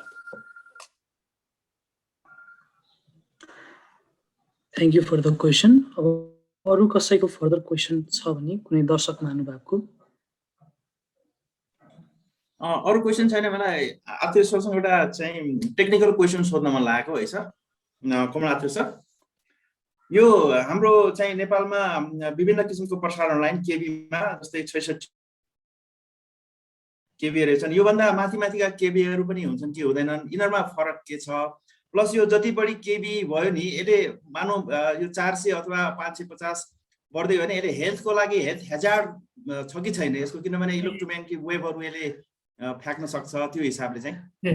अब यसमा चाहिँ केबी चाहिँ माथिल्लो केबी हुन्छ। जस्तै अब भारतको हाम्रो नेसनल ग्रिड अहिले हजुरको हाम्रो 132 केबीमा छ भनिरहेछौँ होइन। यो देशको विकास क्रम अनुसार अब यो 1100 केबीसम्म चाहिँ 400 केबी, अहिले चाइनामा चाहिँ उसको 1100 केबीमा गइसक्यो ग्रिड, र हाम्रो भारतको 800 केबी छ नेसनल ग्रिड होइन, जुन कि हाम्रो जम्मा नेपालको 132 केबी छ होइन।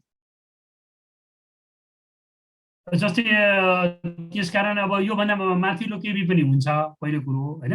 तर अब धेरै माथिल्लो केबी भयो भने लाइनलाई चाहिँ डाइरेक्ट डिसी भन्छ कि डाइरेक्ट करेन्ट भन्छ होइन, र अर्को एसी भन्छ अल्टरनेटिङ करेन्ट होइन। अनि अब यो 400 केबी चाहिँ यो चाहिँ अब एसी लाइन अहिले हामीले जोड्न लागेको होइन, हामीले बनाइरहेको होइन। अनि त्यसपछि हाम्रो नेसनल ग्रिड 132 केबी पनि 132 केबी एसी हो। हामी कहाँ भारतसँग सबै एसी लाइनमा जोडिएको छ, हाम्रो नेपालमा कुनै पनि डिसी लाइन छैन। तर यो कस्तो भने नेपाल चाहिँ जम्मा मेची महाकालीको दूरी र उत्तर दक्षिणको दूरी छोटो भएको हुनाले डिसी लाइन चाहिँ लामो लामो, जस्तै भारतमा अरुणाचलबाट हजुरको दिल्लीसम्म गर्नु भने 800 केबीमा ल्याउँछ कि, जब हाई भोल्टेज भयो भने हाई केबीमा गऱ्यो भने लस गर्छ चुहावट होइन। यो डिसी त्यस कारण जति हाई भोल्टेज गर्न खोज्यो त्यसलाई त्यति टाढासम्म डिस्टेन्स ट्रान्समिसन गर्न सकिन्छ भनेर टाढा ट्रान्समिसन गर्न खोज्यो भने हाई भोल्टेज गर्छ होइन। जस्तै अब अहिले लासाले के गरिरहेछ भनेदेखि लासामा पनि अहिले बिजुली नपुगिरहेको अवस्था हो कि टिबेटको। लासा सहर त एकदमै युरोप जस्तो एडभान्स भइसकेको छ। त्यसमा चाहिँ के गर्छ भनेदेखि चाहिँ चङ्गाई, लासाभन्दा अर्को स्टेट चङ्गाई भन्ने ठाउँबाट चाहिँ उसले चाहिँ 400 केबी एसी के अरे डिसी लाइन लासामा आउँछ भने। अर्को तपाईँले नाम सुन्नुभयो एउटा सिन्धु भन्ने, सिचुवानको चेन्दु भन्छ कि अहिले हामीले, हो चेन्दुबाट चाहिँ लासा चाहिँ लगभग 2000 किलोमिटर छ। त्यहाँ चाहिँ 500 केबी एसीमा लाइन आइरहेछ कि 500 केबीमा। र जुन अहिले हामीले चाहिँ यो चिनसँग जोड्न खोजेको लाइन पनि चिनको चाहिँ 500 केबी एसी लाइनसँग हाम्रो 400 केबी एसी लाइन जोड्न खोजिरहेछौँ। तर भारतमा चाहिँ हामीले के गरिरहेछ भने हाम्रो 400 केबी छ, उसको पनि 400 केबीमा जोडिरहेछौँ। अब त्यसमा लाइन जोड्नेमा अर्को डिसी लाइन जोड्दाखेरि चाहिँ जस्तै अहिले हाम्रो भारतको एउटा हाम्रो समस्या के छ भने भारतको लाइन, भारतको होल इलेक्ट्रिसिटीले हाम्रो नेपालको इलेक्ट्रिसिटीलाई एउटा प्रान्त जस्तो ट्रिट गरिरहेछ कि होइन। भन्न त प्राय नमिल्ने हो, एउटा हुन पनि हाम्रो कन्जम्सन एउटा उत्तर प्रदेश र बिहारको भन्दा कमै छ हाम्रो होइन। त्यस कारण होल दिल्लीले के गरिरहेछ भने हामीलाई एउटा स्टेटको जस्तो हाम्रो कनेक्सन भइरहेछ अथवा भारतको कुनै पावर हाउसमा फल्ट भयो भने हाम्रो यहाँ असर पर्ने। त्यसकारण हामीले ऊर्जा सेक्युरिटी हुनुपर्छ भन्नुको कारण के हो कि भोलि भारतमा केही समस्या भयो भने अहिले हामीले हाम्रै आवश्यक पर्दा त लगभग 36% बिजुली त भारतबाटै किनिरहेछौँ। हामीलाई अब जुन बेला हुन्न भारतको कुनै हाइड्रो पावरमा समस्या भयो भारतको ट्रान्समिसन लाइनमा हो भने हाम्रो सिस्टममा असर पर्छ। त्यसलाई त्यसलाई हामीले चाहिँ आइसोलेसन मोडमा अब हामीले भारतसँग नभए चिनसँग हामीले चाहिँ इनर्जी सेक्युरिटीको लागि आइसोलेसन मोडमा जोड्ने कन्भर्टर स्टेसन भन्छ त्यो बनाउनको लागि। त्यो निकै खर्चिलो हुन्छ। त्यो कन्भर्टर स्टेसन राखेर चाहिँ लाइन जोड्ने चिनको लाइन त्यो जोड्दाखेरि भोलि भारतसँग केही समस्या भए पनि हामीले आइसोलेसन मोडमा मानिलिनु भारतले हामीलाई पेट्रोल दिएन भने चिनबाट पेट्रोल लिएर अथवा डिजेल लिएर पनि हामीले गाडी चलाउँछ नेपालमा नाकाबन्दीमा भन्ने कन्सेप्टले त्यस्तो गर्न खोजिरहेको। अनि अर्को समस्या के छ भने अहिले यो चिन र भारतको ट्रान्समिसन लाइन नेटवर्क भनेको संसारको ठुलो ट्रान्समिसन लाइन नेटवर्कमा पर्छ। र भोलि दुईटाको वार भयो भने हाम्रो त सानो ट्रान्समिसन लाइन नेटवर्क उनीहरूको 1100 केबीको लाइन र 800 केबीको लाइनमा हाम्रो चाहिँ 132 केबीको लाइन त त्यतिकै खतम भएर जान्छ। मिसेर दुईटाको वार पर्यो भने भोलि साइबर सेक्युरिटीको कुराहरू भयो भने भारत र चिनले लडाइँ पर्यो भने हाम्रो सिस्टम त कोल्याप्स हुन्छ भनेर हामीले चाहिँ आफ्नो ऊर्जा सुरक्षाको लागि हामीले आइसोलेसन मोडमा अर्को देशसँग चिनसँग अथवा भारतसँग अब लाइन जोड्ने पनि कन्भर्टर स्टेसन राखेर जोड्नुपर्छ भन्ने कन्सेप्ट राखेका छौँ होइन। त्यो टेक्निकल कुरा हो। अनि अर्को एउटा क्वेसन के सोध्नुभयो तपाईँले ह्याजार्डको कुरा गर्नुभयो होइन। अब यो त WHO ले गरेको छ यसलाई खासै अब सर्टिफाइड त भएको छैन। तर यहाँ हाई भोल्टेज ट्रान्समिसन लाइन चाहिँ अब करेन्ट लाग्ने त्यस्तो खतरा त भयो। तर यसले चाहिँ जेनेटिक सेलमा होइन स्पर्म ओभामा असर गर्ने अथवा करेन्ट भएर त्यस्तो हुने भन्ने खास चाइनामा पनि मैले सोधेको थिएँ। उनीहरूको 1100 केबी माथिको भइरहेको त्यस्तो कुनै देखेको छैन। तर मानिसहरूले चाहिँ त्यही भएर अन्डरग्राउन्ड गरिरहेछ कि कति ट्रान्समिसन लाइनलाई चाहिँ अन्डरग्राउन्ड गर्ने त्यसको सेक्युरिटीहरू अप्नाउने होइन काम गरिरहेछ। तर अब त्यो खासै हाम्रो टेक्निकल रूपमा चाहिँ हाम्रो पुष्टि भएको चाहिँ हाम्रो विद्युत प्राधिकरणको सन्दर्भमा भनौँ न एज इलेक्ट्रिकल इन्जिनियर चाहिँ यसले हजारै गर्छ भन्ने चाहिँ देखेको छैन। तर मान्छेले त्यो करेन्टको डरले चाहिँ यस्तो हुन्छ भन्ने हो।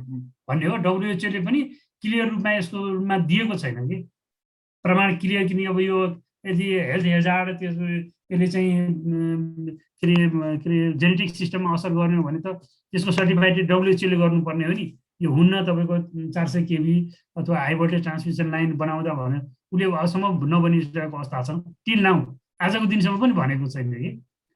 त्यस कारण इलेक्ट्रिकल सक र इलेक्ट्रिकल हेजार्डबाट चाहिँ त्यो त सेफ्टी हुनु त स्वाभाविक हो, हुनु पर्यो हाई भोल्टेजले गर्ने। तर यसले चाहिँ जुन जेनेटिक असरको चाहिँ खास WHO ले पुष्टि गरेको छैन हैन सर। हस् sir, thank you sir, thank you so much. धन्यवाद सर। अब समय सीमाको पाबन्दीको कारणले हामी एउटा अन्तिम प्रश्नसम्म लिन गइरहेको छौँ।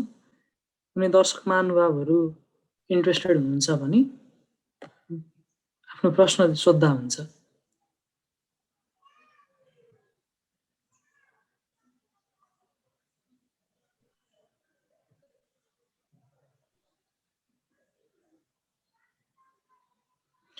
हुन्छ, अब छैन भने अब हामी कार्यक्रमको अन्त्यतिर आइपुगेका छौँ। अब समापन मन्तव्य तथा धन्यवाद ज्ञापन गर्न दिनको लागि म यस क्लबको सचिव अनुप छेत्रीजीलाई अनुरोध गर्दछु।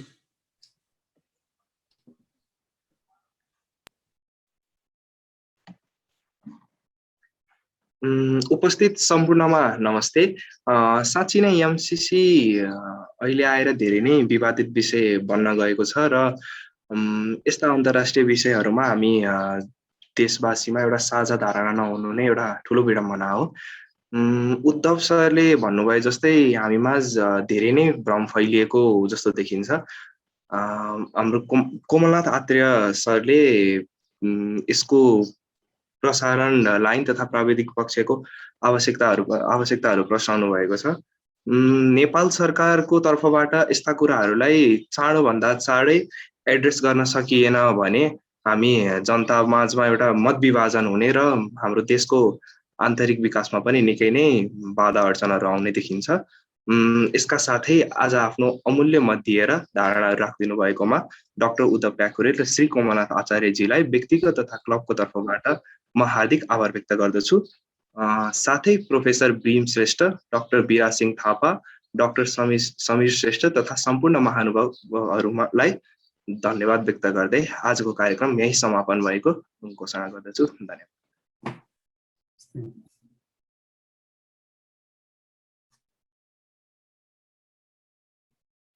Thank you, Anup.